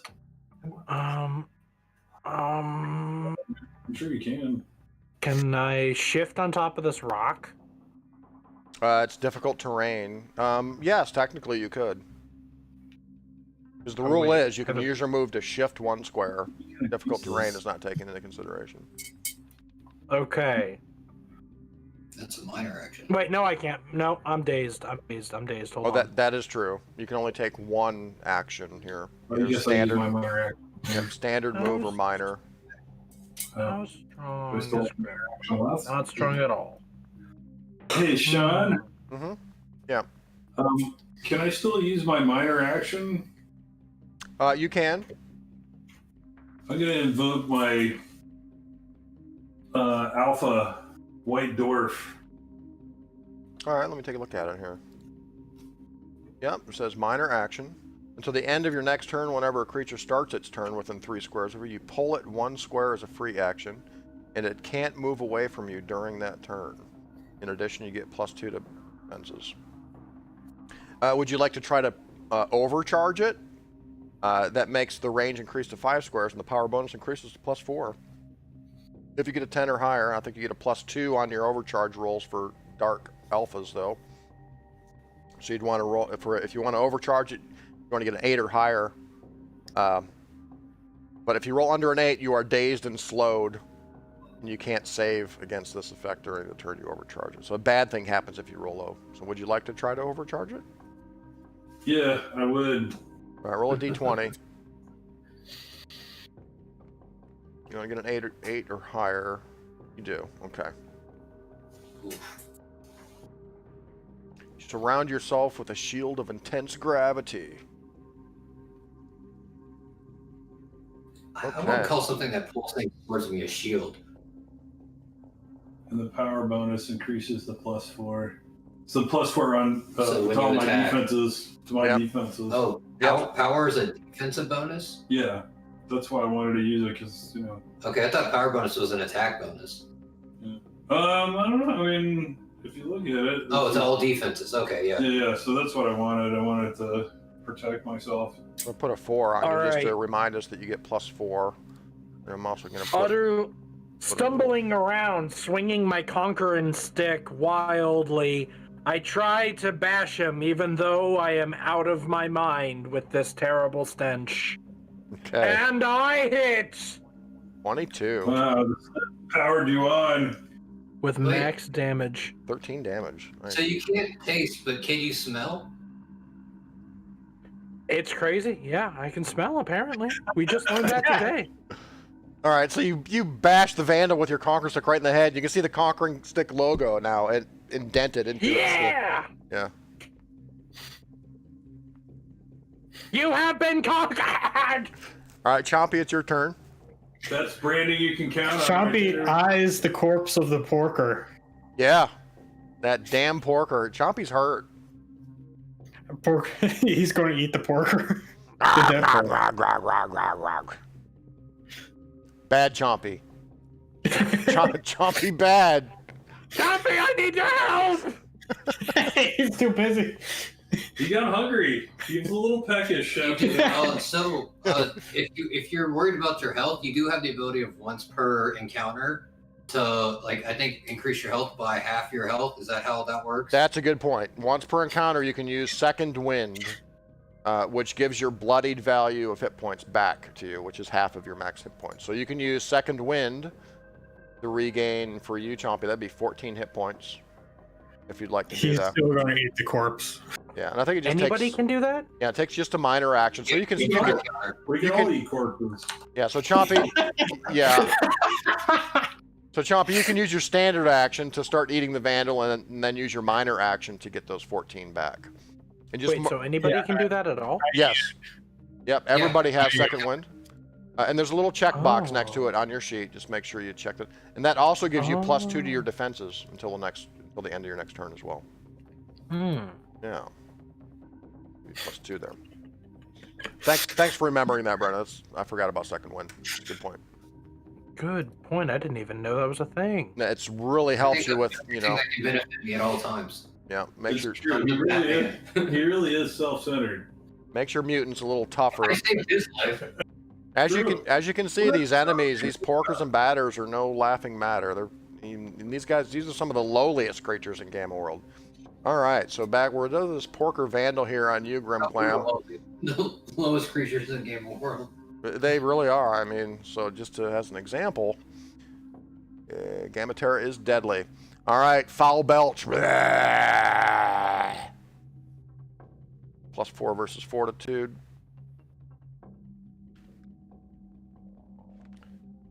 D6 +1. That's kind of nasty. All right, that's a 12 versus Fortitude. Oof. What's Grimglam got for Fortitude, Alex? Oh, I'm so glad that you asked. With all my heart, I'm just so glad. 14? Mm-hmm. Quit belching at me, dude. All right, and he has combat advantage on you because you're still dazed until the end of his turn here. His turn? At the end of his turn? Yeah, which is about to end. You're about to be undazed. Oh my god. But with his flail, he's got +6 versus AC.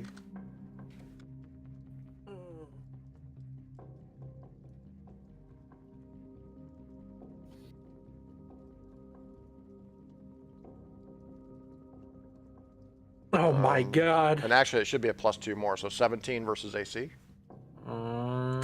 19 AC, actually. Yeah, Grimglam's got a good AC. All right, so that is... This nice shield just... Yeah, so no effect. And those This is a dependable brand! All right, so now to this batter. Over here, engaging Titus. So Titus, this is when your alpha mutation's going off here, so... White Dwarf. The creature starts its turn within 3 squares. You can pull it 1 square as a free action, and it can't move away from you during that turn. And then your +4 defenses kick in. So you can, as he starts moving, you can move him 1 square. Do you want to move him 1 square towards you? Here? I think it does say 1 square towards you, right? Mm-hmm. You can pull it. Can't move away from you during that turn. It's moving towards you anyway. It's just going to move right here. And it's going to use its mace against you. You have +4 on your AC. It has to get through my It does. amazing I like to picture you gravity just field. grew bark. Like you're just generating bark. All this stars going on. Yeah. There you go. This is versus what is this versus? It's versus AC. AC. Okay. And So you're getting a a quick way to look at your AC is on your token. If you select your token, AC is the blue bubble. So he gets +6, and then So he's got to beat a 20. he's a 20. Okay. That's what he gets. He gets a 17. The +4 saved you The +4 did save me. from It was- max damage. It was worth it. Yeah. So the gravity shield, the white dwarf gravity shield around you, the mace just cannot penetrate. And it seems a little confused now. It's what? Maybe you should try a decaffeinated brand. Exactly. All right, this is batter over here. Oh, he's got his crossbow out. A Grim Glam. Oh no. Grim Lamb. I'm A clever not shot. happy. Grim Lamb, no. Clever shot. +8.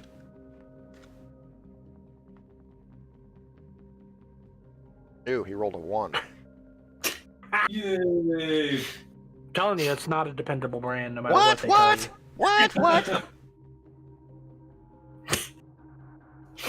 That Porker Vandal's dead and being eaten currently. All right, Henhar, 47. Bleep, bleep, bloop, bloop. Number 2. Okay. So now comes the tough choices. All right.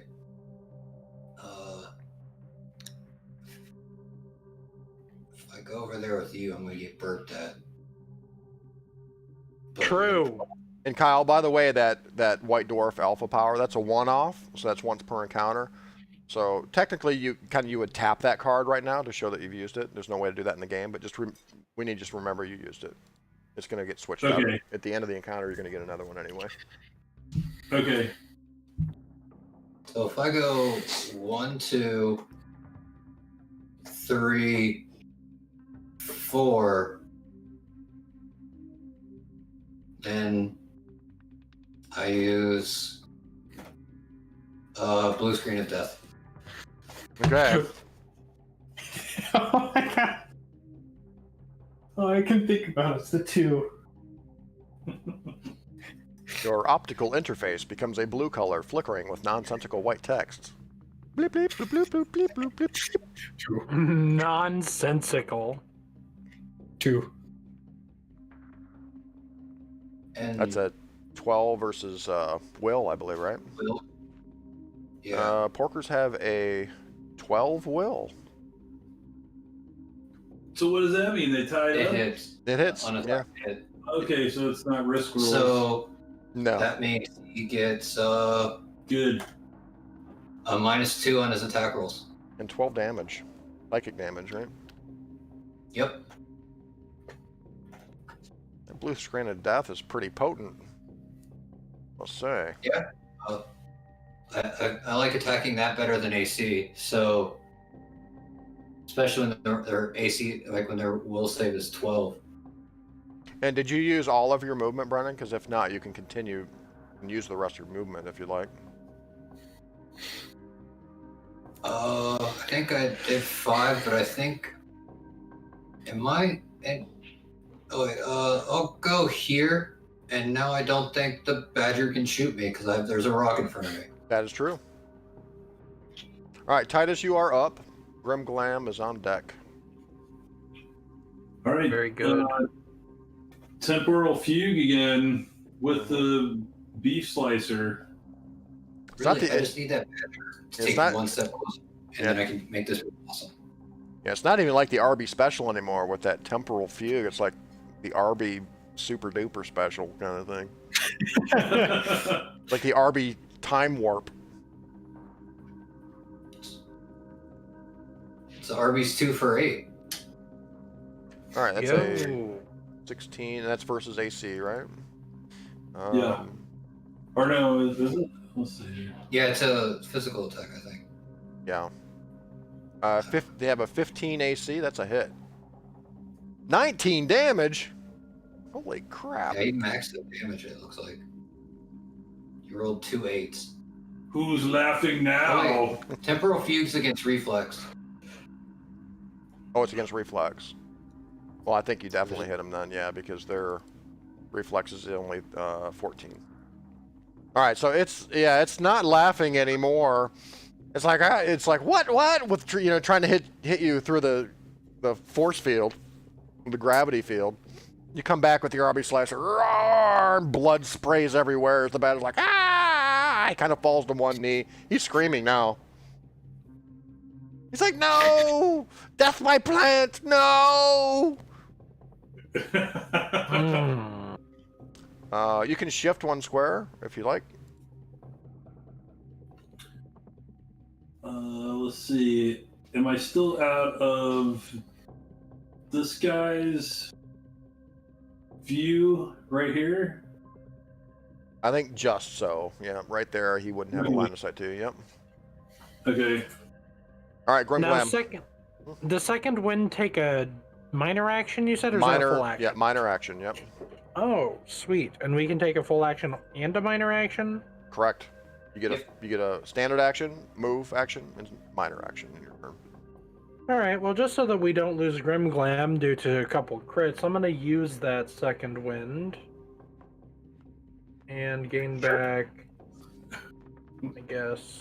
I was thinking it was about time. Yeah. Do we lose them or they save No. themselves? I think he saved himself. It's your bloody 16. value.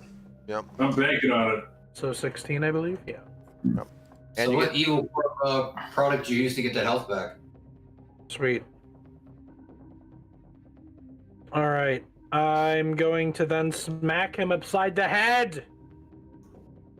all right. You've already branded him once. That's all we need. I believe that is 1d8 plus 5 again? Yes. Orcs have Is a Grim Glam his full name? I like the Zenith word. Ooh! That's a crit! that's Crit. a critical hit. So you can do max 13 damage. damage. 13 damage. I'll go ahead and describe how you vanquish the porker vandal there, Grim Glam. Alright, I'm kind of on my knees here, recovering still from that foul stench. I rise up, smack him upside the head, right exactly where he has that brand, and I throw him down, and I take his head, and I snap his neck, and I scream out, "Ah! Ah!" And then I point to the batter. You're next! Conquer! Oh god, Grim Glam is pissed. You have your movement as well. Is that a free action? No. You get a standard action, which you use to attack. Minor action, which you use for second wind. And you also have a move action. Cool, so this is going to be 2 to go up the cliff, so... Right. Make sure to avoid the toxic waste. Yes, that radioactive crater is awful close. I believe I can do that, yes? I think so. Yeah, Yep. because it's like, let's see, it'd be 2 more movement to get up the cliff. 1, 2, 3, 4, 5. Yep, alright, I do it. I run up here, breathing heavily, conquering stick in hand. All right, Chompy, you have devoured the porker marauder. What are you doing? All right. Chompy. You should be goes up satisfied at least until the next encounter. Here. Chompy comes up here. Mm-hmm. He begins to butcher the other one. Oh my god, bad Chompy. Jeez. Jesus. Chompy, like, Someone was so enthusiastic to jump in and fight behind us. Now I know why he wanted to stay behind us. he just was looking to eat. I mean, we've got a carnivore in the party, obviously. I'm not Cool. He's a dinosaur. Like, if you eat too much, you will be slowed.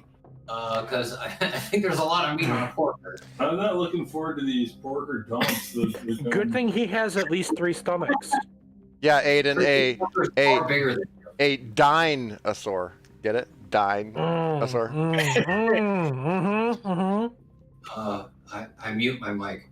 All All right, deafen my mic. Well, that pork vanil's being eaten. He's all right. being butchered. All right, this batter over here, he's pretty desperate. He... Dinner tomorrow. You know what, though? He's a batter. He's mean. Nasty. He's hurt. He's bad, but he's going to swing. Try to kill the Who plant. has the handcuffs? The one who needs to be handcuffed. Me. Well, nobody's getting near Chompy anytime soon, so that idea is out the door. All right, the batter... Arms are long enough to be handcuffed. Batter rolls a 16 versus AC. Titus's AC is 16, it looks like. So that's a hit. Yeah, that's a hit. Titus, you Looks take like 12 damage from the mace. He did it. All right. Although he's still not laughing, though. It's like, you know, one of his eyeballs is hanging out, and he's like, "Ah!" It's like batter rage. Is that... Now, I think I might need to use that, like, second wind feature. I think it's not your turn. On my turn is when I can use it? Okay. Yep. It's a minor action. Yep. All right, Alex. Grimglam comes running up there. The batter's kind of like he's intimidated by you a little bit, but he drops his crossbow, pulls out his mace, and engages in melee combat with the strange Mad looking. Zeeblethorpe. Yeah, with the Mad Zeeblethorpe. +6.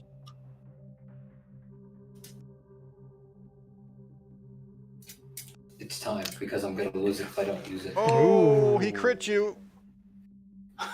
Where's that shield now? Yeah, that's 13 damage. Oh, wait, whoops. I'm at 20. Against a primitive batter axe. It was made for more technologically advanced weapons, not an axe. It's not even his mace. Let me look at critical for a second here, too. It can't be. So wait, so if you get a critical and you roll max damage, there's no effect of being a critical? Well, it says instead of rolling damage, you score the maximum damage possible. Oh, so you just don't even roll because you would check before you roll. Okay. That's right. And now you guys, as characters, though, too, at second level, you'll get to pick one of your special critical effects from one of your origins. We get super crits later. I thought you got your primary traits crit. Or do you get to pick? You get to pick one. You get to pick one, one from both origins there. And then you get the other one at level 6. Okay, All right. can I level up before we fight the robots? Because mine is good against robots. We're gonna try. We're gonna try to level up before we fight them robots. Hanhar 47, it's your turn. Alright, so we're gonna move to right here. That's 2. That 1, 2, 3, 4, 5. That is within a 5 close blast. So I will try to attempt to use the Psychic Ultra Shriek. I will not overcharge it because that will kill me. So... That sounds bad. Yeah, honestly, I don't really think I need an extra 48 damage. I think 68 plus 2 might be enough if it hits. All right, Oh so my this goodness. is as well. I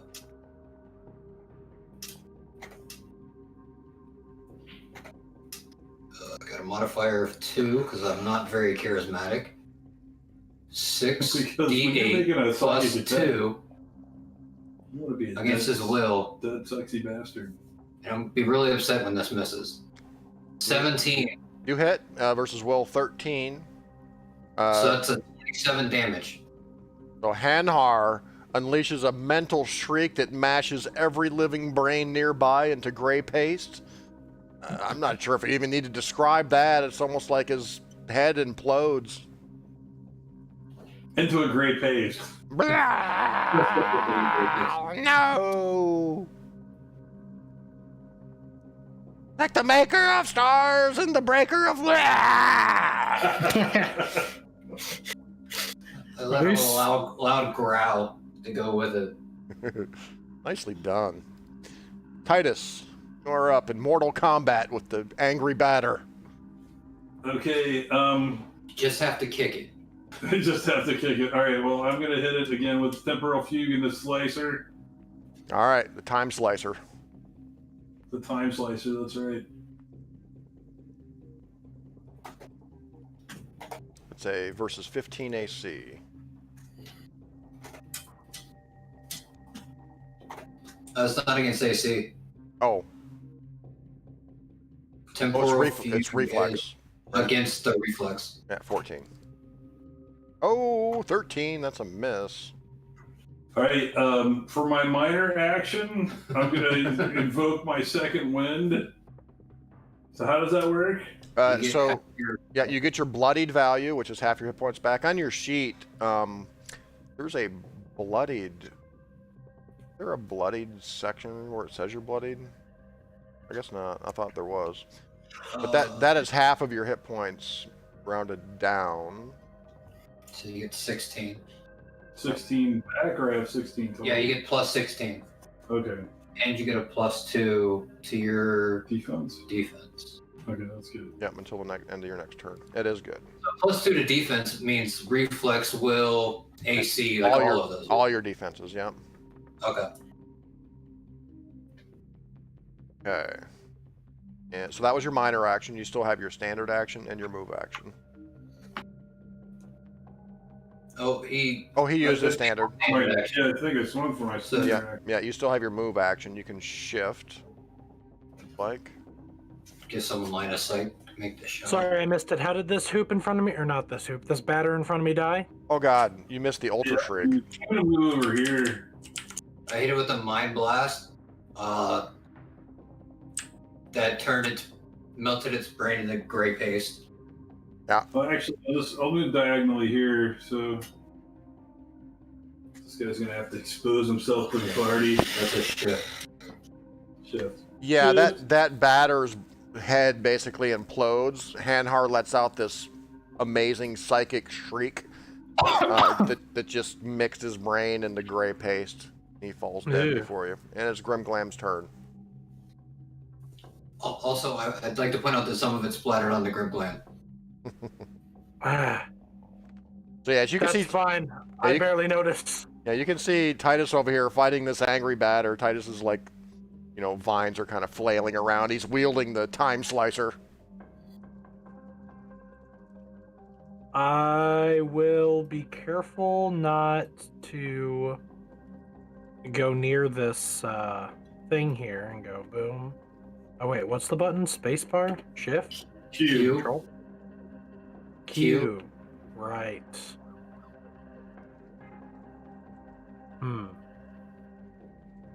Yeah, I guess I'll go there.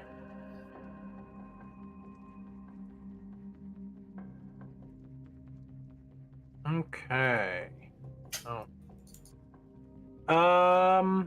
Can I see the batter? No. Draw a line. You see a big rock between you and it. No, you don't have sight on him. Yeah, there's rock there.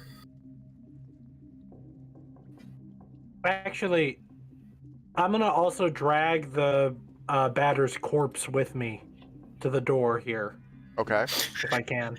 You do. Very It's a good. minor action, right? Corpse Or dragon. it could be a standard action because unless he wants to stop moving. Well, I'm Let's sure. just do the second standard action to move. I mean, Chompy's next. He's probably going to be eaten anyway. Hey, okay, so Chompy, you Yeah. could shoot the guy or you could eat the other corpse. I'm gonna shoot the guy. Okay. I didn't eat the corpse. I just basically butchered it. Oh, you're just chopping it up. It was for future eating. Yeah. It's fresh pork. I mean, I yell out to Chompy, "Bring the corpses here!" And then I'll end He my looks turn. excitedly at you and psychically talks to you like, "Do you want to eat?" Bring them here. This does not answer my question. I end my turn.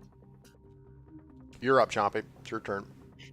I move over here and shoot the batter. All right, with your rusty rifle, your rusty machine gun, or whatever it is. All right, cool. Now, okay, because because this is an exact shot, I'm assuming there's no chance of him hitting Titus? No. Okay. Is there a thing for shooting into melee? No, really the only rule is if you're in melee combat with an enemy that's right next to you and you use a ranged attack, they get an opportunity attack on you. Okay, cool. So there's no I penalties for shooting into melee. No. Also, he's not really in a melee right now because there's a space between them. I know. I'm just asking for future reference. All right, so you're going to, with your rusty rifle, it's a +7 to hit, 2d10 plus 5 damage.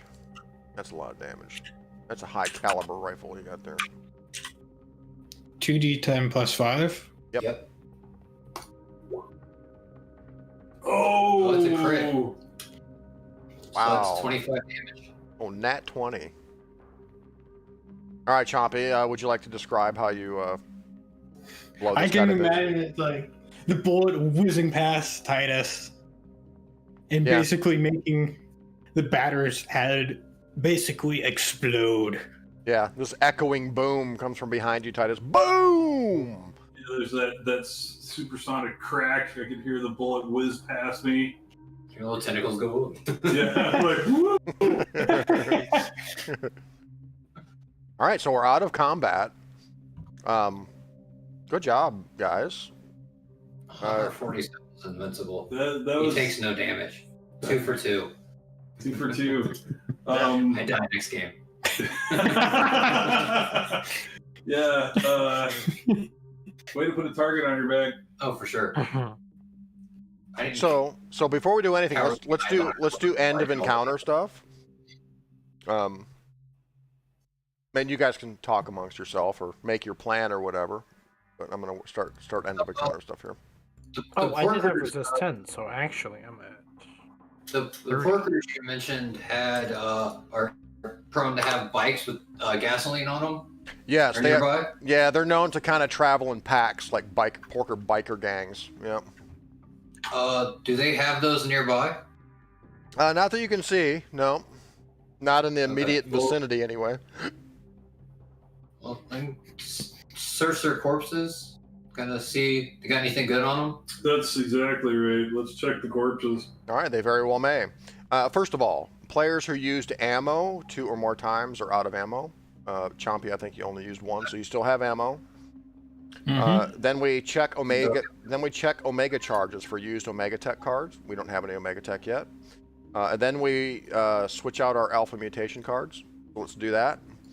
Everybody drag their current Alpha Mutations out onto the table and just delete them off the table. And I will. Can I ask how much meat I got from the porker? Yeah. You probably got as much as you can carry, Aiden. Say 10 pounds of good meat at least. Maybe 20. Take however much you want. I click it and hit delete. It's not going anywhere. Thank you. For some reason. Yeah. I can't delete it. Okay. There goes my best alpha card that I'll ever get. It was a good one. Oh, there's some good ones. All right, so here we've got Alpha Bio, Alpha Dark, Alpha Psi. So I'm just going to go across the table here. Alex, you can go ahead and draw. You'll be drawing from either the Dark. I think you draw from the Dark deck. I will let you choose, though. If you want to draw from a different deck, I'm going to open this up for you guys. You can draw from whatever deck you want, really. Just keep in mind that, like, if you have, Dark as your origin, you'll usually get that +2 to your overcharge rolls. But you guys are free to draw from any deck you want. So go ahead and draw an alpha card, Alex. Just lay it out. Lay it out on the table. Oh, did he put it off of the chart so I could go to the side? Did I? I can't put it onto the chart. There we go. Wait, yes. Oh, sorry, it's lagging out. I don't know what's happening. I'm moving it as well, that's fine. Download Ego. Even as your vision goes dark, you transfer an imprint of your intellect into your foe's mind. The triggers, you drop to 0 hit points or fewer. The effect is you dominate one creature adjacent to you. What? Yeah. So I become the creature that kills me. Something like that. But they can get save throws. Yeah, and the way dominate works is on the creature's turn, you choose whether they take a standard action, move action, or minor action. So you get to do any one of their powers, kind of. Any way you want. You control them, essentially. It hits itself in the head. And the overcharge on it is, instead of just a regular save, the dominated creature has to roll a 16 or higher instead of a 10 to end the domination effect. So that's pretty cool. Now, yeah. the overcharge 9 or less doesn't make any sense because I'd be dead. Well, if you come back. I guess that means it makes its death saves for you? Or something? I don't know. I don't know. I choose not the death save. I take the hit. All right, so right-click that and take that card, Alex. All right, Brennan, go ahead and draw. Okay. Let's see. Psi. Let's go for Psi again. I dragged it out. There it is. Yep, that's it. Sympathetic link. You link the Oh, life. that's why I'm on the. You link the life force of one creature to another. What hurts or heals one of them does the same to the other. The minor action, close burst 5. 2 creatures in burst, or you and 1 creature in burst. You link the 2 targets. Whenever one target takes damage or regains hit points, the other target experiences the same effect. Interesting. It's like the Corsican Brothers card. Right. That's pretty cool.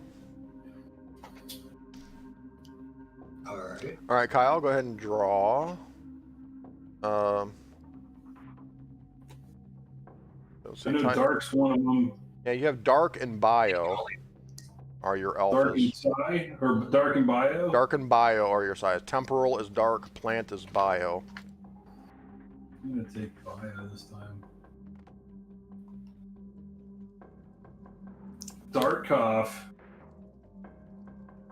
That's one nasty cough. Mhm. Target 1 creature, attack, level +5 versus AC. Hit 2d10 plus twice your level poison damage and ongoing 10 poison damage. That is one nasty cough. Overcharged, you can use the power a second time. Card is ready. You got COVID. I'm given COVID. Yes. So The Titus has plant that gives COVID. a thorny cough mutation or something like that. All right, Aiden. Super spreader. Let's see, Chompy. I think he's going to take a card from the Psi. Yeah, he's got Bio and Psi. Where'd he go? It's down there at the bottom. I'll drag it out here. Evolved Equilibrium. You can stand on 1 foot, rub your belly, and tap your head all at the same time. Benefit, you can't be knocked prone, pulled, pushed, or slid unless you want to be. And this is one of those cards where it's like just in effect, you know, during the game, even outside of combat.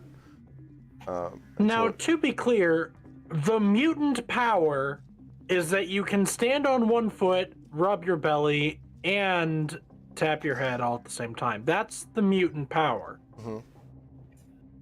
Well, the theme is evolved equilibrium, so he just has like super duper equilibrium and balance, I guess is the idea. Cool. Which is cool. Which is cool for Chompy, you know. And Yeah. the overcharge is when you move, you don't provoke opportunity attacks, which is Cool, that's pretty really awesome. good. Yeah, so you can just fly around the battlefield without having to worry about those. You Alright. can This leap is from pretty meal to good. meal without a problem. What'd you say, Brennan? He's like, this is good if you ever took Titus off. Yeah, because Titus can throw you if he hits you. So, this is a... All right, Aiden, right-click that card and take it. Next is experience point rewards. Ooh. That's my favorite part. Yeah, let me tally up the experience here.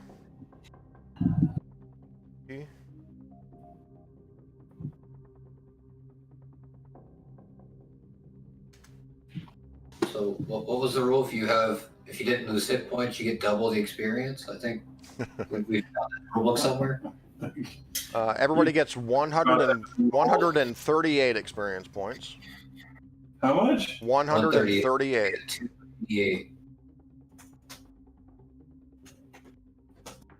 Nice. We're coming for you, level 2. Y'all are not as What good is as it? sharks.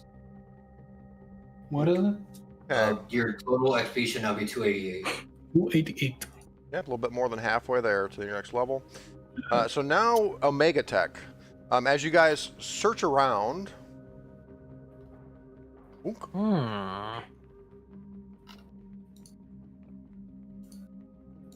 You find... Experience. Yeah, actually, on one of the batters is one item. You find something on one of the batters that's stashed in this little sack. And also, near this rock right here, you find a little stash.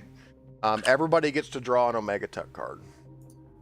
Okay. Whoa. Yeah. It is going to be Area 52 Tech this time around. Primarily, that's what we're going to be drawing in this Iron King adventure is Area 52 Tech. How do I join a gang? How do you join a gang? Or Cryptic Alliance, but yeah. I think we may do that at some point. Really, it's just we may do it narratively in the game when you guys are actually going forward in the adventure. I'll give you guys a chance to do that. There's actually some pretty fun mechanics with those because there's some party interplay. Everybody gets an Omega Tech card. Alex, draw an Area 52 Omega Tech on the table. Oh my goodness. A Mind Bore Orbiter. As this tiny silver drone circles your head, continually yammers on about what those around you are thinking. It can get pretty annoying. Excuse me? It's an encounter power. Target one creature. With Zeeblethorpes. Yeah, Still thinking about food. Target one creature. It's an encounter power. Range 20. Range attack. 4d6 plus intelligence modifier plus twice your level psychic damage. And you can see the salvage at the bottom. 4th level characters can try to salvage it to keep it. If you're able to salvage an item, and it's a d20 roll, 10 or higher to salvage it, it just becomes a same item with a lesser effect. You'll see on there, but you need to be 4th level. So it's a one-off thing, Alex. At the end of encounters, you'll make a charge roll for it to see if it runs out of charge. But you'll have that until it runs out of charge, essentially. So right-click that and take it. Really? Yep. And it tells me what people are thinking. Yeah. It's whizzing around your head and always telling you about what the people around you are thinking. What's the brand name? I'll let you determine that. What is the brand name? It's Area 52 tech, so it's like gray alien technology. Like dark. Well, then it's Evil Empires Limited. Yeah. Of course. That's... Yes, they've mastered the forces of dark matter. All right, Brennan. Brennan, go ahead and... Stupendico. It could be, it may be Stupendico. That makes sense. It'll appear on my screen last. All right, Hanhar draws Autoskeleton. This exoskeleton's iron alloy braces have a mind of their own. The waist item, you wear it around your waist, has an encounter power. The trigger is if you become dazed or stunned, you can ignore the dazed or stunned conditions. Nice. Nice little autoskeleton you have there. And that's like a one-time use kind of. Once per encounter, and then after each encounter, we're going to do a mega charge rolls. If you have to roll a 10 or higher for the autoskeleton to keep its charge. You can keep using it and keep using it Okay. until it runs out of charge, and you can have multiple Omega Tech items too. All right, Kyle, would you like to roll an Omega Tech item for Titus? Let's see what he gets here. There are some crazy ones in here, you guys. I didn't pull any punches on these. Looks like another orbiter. Sentinel orbiter. This dented and burned drone constantly orbits your head in a tight circle. It dips and swerves to stay between you and your foes. Encounter power, electricity. You gain a +1 power bonus to AC and reflex until the end of the encounter. In addition, whenever an enemy ends its turn adjacent to you, it takes 1d10 plus your level electricity damage. Oh, that's awesome. Yeah, so it like shocks your foes. So they either broke an attack of opportunity trying to leave you, or they take the damage from the droid. whenever they're adjacent to you. All right, Aiden, draw an Omega Tech item for Chompy. Oh, good old flamethrower. Nice. Yes. When Then you can eat your food and cook it. Right. When you trigger the nozzle, it sprays liquid fire that immolates your enemies. Two-handed weapon. At will. Fire. Each creature in blast. +6 versus reflex. 2d6 plus con modifier. And ongoing 5 fire damage. Notice it's not an encounter power. So it's like at will. So Chompy now has a flamethrower that he can use. You can use every turn. Every turn. Yeah, until it runs out of fuel or burns out. Yep. Nice. The Saurian with the flamethrower. You gotta love that. And a gas mask. Alright, and really the last thing here is just some ancient junk. Let's see if you guys can scavenge any junk from the area. We're gonna do 1d6 junk rolls. Alex, roll a 1d6. Let's see how much junk we're gonna get here. Okay. All the junk. And this is one cool thing about the game is you kind of pull it out of the, you kind of pull things out of the narrative. This may not seem to make sense very much that you find this crap out here just in front of the batter seating, but it's fun and it's kind of gamey. I kind of like it. Yeah, hopefully something to match my snow boots. Look at that, 6 rolls. So let's just go around the table. Alex rolled how many? So Brennan, roll 2d10. And you guys can divvy these out any way you want. You can just maybe mark it down and party treasure kind of thing for now. We can figure out who has them. 9 and 8. 9 and an 8. You find a grappling hook. Nice. Oh, heck, grappling hooks. Kyle, roll a 2d10.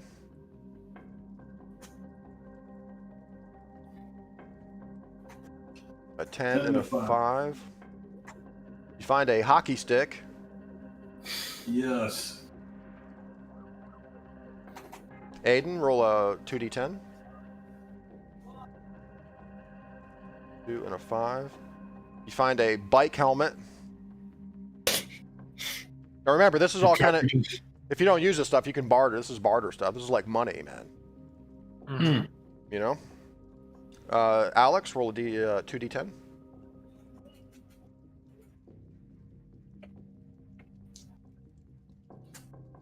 And a 10. Oh, you find some duct tape. Ooh. Oh my god. Gamble World jackpot. Yeah, and then one more. Brennan, roll 2d10.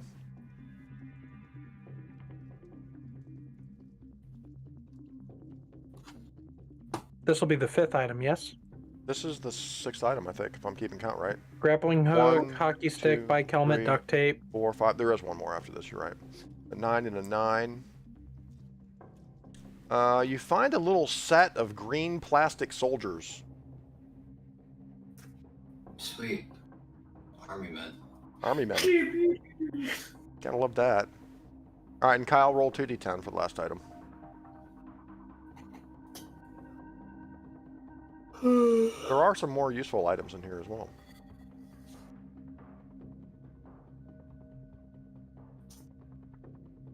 Like a grappling hook.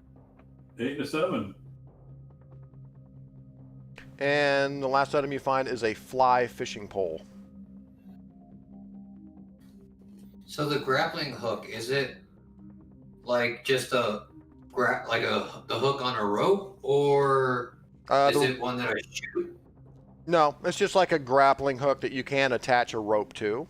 Rope's not included. Oh, rope not included. Yeah. Got it. Yeah, thanks for noting that, Alex. That's a good idea, is putting in the chat there. And I think that's it. Now you would just determine if you're going to take a short rest. Does the fly fishing pole have its fishing string? Yeah, everything is intact. It looks like it's in pretty good shape, pretty well preserved. Actually, it's in a case. Whoa. Ooh. Do Somebody the porkers or batters have any like distinguishing characteristics that would work as a trophy? The porkers do have tusks. I'll take a porker tusk. The batters. I'm thinking. Yeah, the batters maybe not so much, unless you want to collect batter ears or something, I suppose. I'll take the tusk. Chompy points at the deceased batter right in front of him and telepathically asks Gringlam, "You eat?" I'm thinking, Chompy, that you can have this batter. You must bring me the heads of all the others.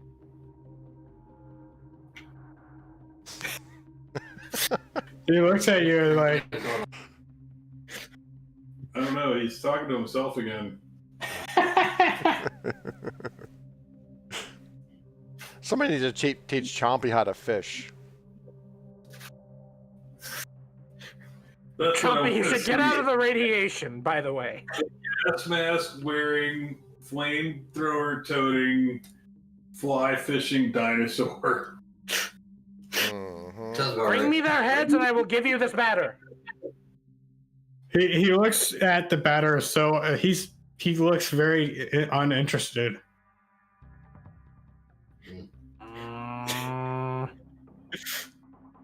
Fine, I'll do it. I take my conquering stick and I set it to beheading mode, and I start to chop away at the heads of these terrible creatures. I bring them to the gate's entrance. I have the collection of 4 heads before me. Yes.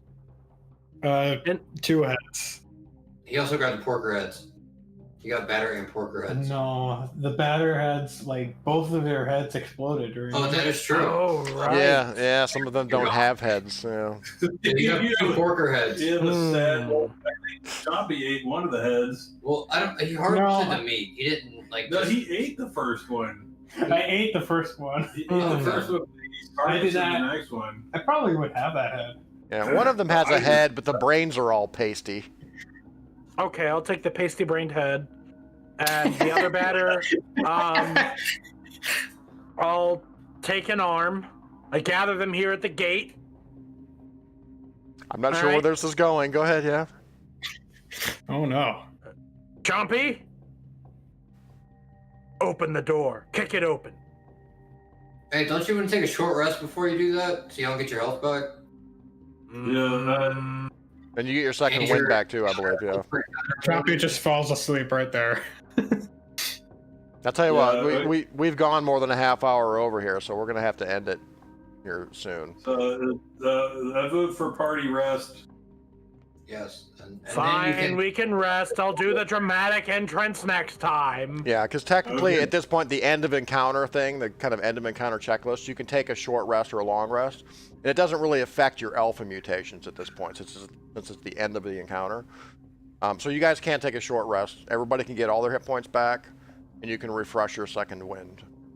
And all of your mutant powers refresh as well. Any encounter powers that you have.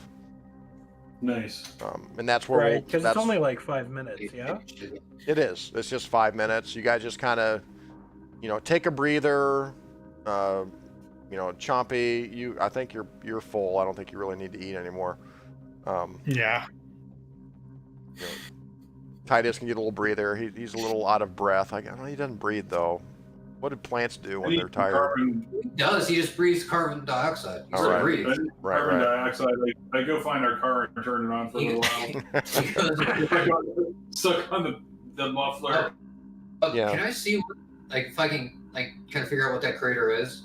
Like, without getting near it, just, like, by Well, looking at it. it definitely appears to be radioactive because whatever kind of sludge is down there in that crater is glowing this sort of ominous green color. And you really think that you probably shouldn't get too close to it because even the map kind of depicts around it, the ground is very loose and crumbly, almost as if you were to get too close to it, it could be pretty dangerous. But you can almost kind of peer down in there, but it's some radioactive sludge down in there. Okay. That's all I needed. Yep. You've never encountered one before. You've heard of them. You've heard of these radioactive craters, like just radioactive ooze just kind of oozing up from whatever created the crater, meteors, or it's said that, meteors have created these, or chariots from the sky. You've heard all kinds of weird stories about radioactive meteors. But that's where we're going to end the session. We'll pick up where we left off next week. Awesome. Okay, sounds good. We'll infiltrate the batter steading, I guess. Oh my god. Things are getting dangerous. Yeah. That is true. Yeah, there were some intense moments in that combat for sure. So we're just getting started. It seemed pretty easy. Yeah, it was fairly easy. Oh, nothing, man. nothing even touched me. Hanhar 47, chumming the waters. Yeah, and the way the game works, there is a formula to figure out things, like medium encounters, hard encounters, very hard encounters, and things like that. And the way this adventure is going to progress, of course, is you guys are only first level. Keep that in mind. See, I wasn't saying as a whole the encounter was easy. I was just saying Hanhar had a good time. No, I get what you're saying. Yeah. I'm just saying. I'm not provoking the DM to suddenly make the next. Oh, you don't have to provoke me. It's Too just late, you've already done it. No, you don't have to provoke me. It's just the way it is. It's just going to get harder. That's just the way it is. Oh yeah. And more I deadly. just cleverly hid behind everyone with my slow AC. Oh, which reminds me, if you guys want and you have time during the week, feel free to come in here and make backup characters. I think that might be a good idea for everyone to have a backup character on hand to, in case your character does die for any reason, we can bring you right back into the game, without having to sit around. Well, if Right. my character dies and I'm level 3, my backup would also be level 3? Yeah, that's the way we'll do it. Okay. And what I'll do is at the bottom of the journal, down there, way down in the bottom of the journal, I'll create an extra character sheet for everybody so you can come in here. And what I'll do is I'll leave it on this character generation screen as well. So using this little sheet here, the step-by-step sheet to roll your origins and ability scores and stuff, just follow those instructions. Between this and the link to the rulebook PDF in there, you should be able to kind of walk through it. And if you have any questions, just let me know. Okay. Maybe Lee's been making some threats that he'd join us, so maybe we'll get him the role of character here. Yeah, I think Lee might like this game, actually. He would. He definitely would. Yep. We just have to trick him into showing up. I will work on that. I will make it my mission to get Lee in here playing Gamma World with us. Yeah, then because he would love it. We could use another meat bag. We could. We only have 2 meat bags. Yeah, and I'm going to change these macros a little bit. So when you attack, you just have to put in your modifier. It'll roll the dice. And then if you hit, then we'll just, do a damage. You'll roll your damage. I think that'll make things easier. Cool. Sounds good. All right, guys. Fun. Once you figure your damage, it gets the macro that's built is nice. And you just have to, It is. once you get the damage a little bit better. Yeah, I'll keep that macro in there. I'll just have the option to where you can just roll your attack and then roll your damage separately if you hit as well. It might be better just to kind of roll attacks and then just roll damage if you hit, but we can do it this way. It just takes some getting used to. Mm-hmm. All right. Good game. Yes, very good game. Thank you, Sean, and thank you, everyone else. Yeah, it's my pleasure. Mhm. It's fun. That was fun. Just It was fun. when you're DMing or GMing takes off, just don't forget the little guys. No.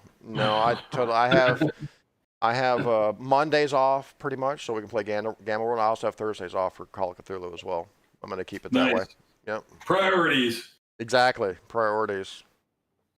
That's good to hear. I was like, man, he's not going to be able to make it on Thursdays anymore. No, I'm keeping those days off. I got to have time with my boys. But Boys' night. it is taking off though, man. It's keeping me busy. I might just have to quit my day job and just play Dungeons and Dragons for a living. Like seriously, That's awesome. Yeah, it's a pretty amazing thing. Yeah. Having a lot of fun with it. I love building Roll20 stuff. I've been having a lot of fun with it, man. And the people I've been playing with are all totally cool. A lot of them are just newbies to D&D, and they're discovering the magic of Dungeons and Dragons. It's a beautiful thing. That's awesome. Well, I mean, unfortunately for them, now they've seen the mountaintop of DMing, so Everything. it's all downhill from this point. Yeah. Well, I mean, I've got my shit together. There's no doubt about it. Yeah. I've been taking the time to really do it right. Yeah, that's awesome, man. Well, be the one among us who's playing D&D for a living. That's something else. That's awesome. Yeah, man, it's been the dream, right? I mean, Yeah, pull it off. Sean. Ever since high school, it's like, man, we just don't have enough time to play games. Yeah. Except for Sean, because he does it every day. He's living the dream. Yeah. All right, man. I'll be in touch with you guys. Try to get in here and make a backup character if you can. That would be cool. All right. Roger that. Thanks, Sean. All right. Good night, fellas.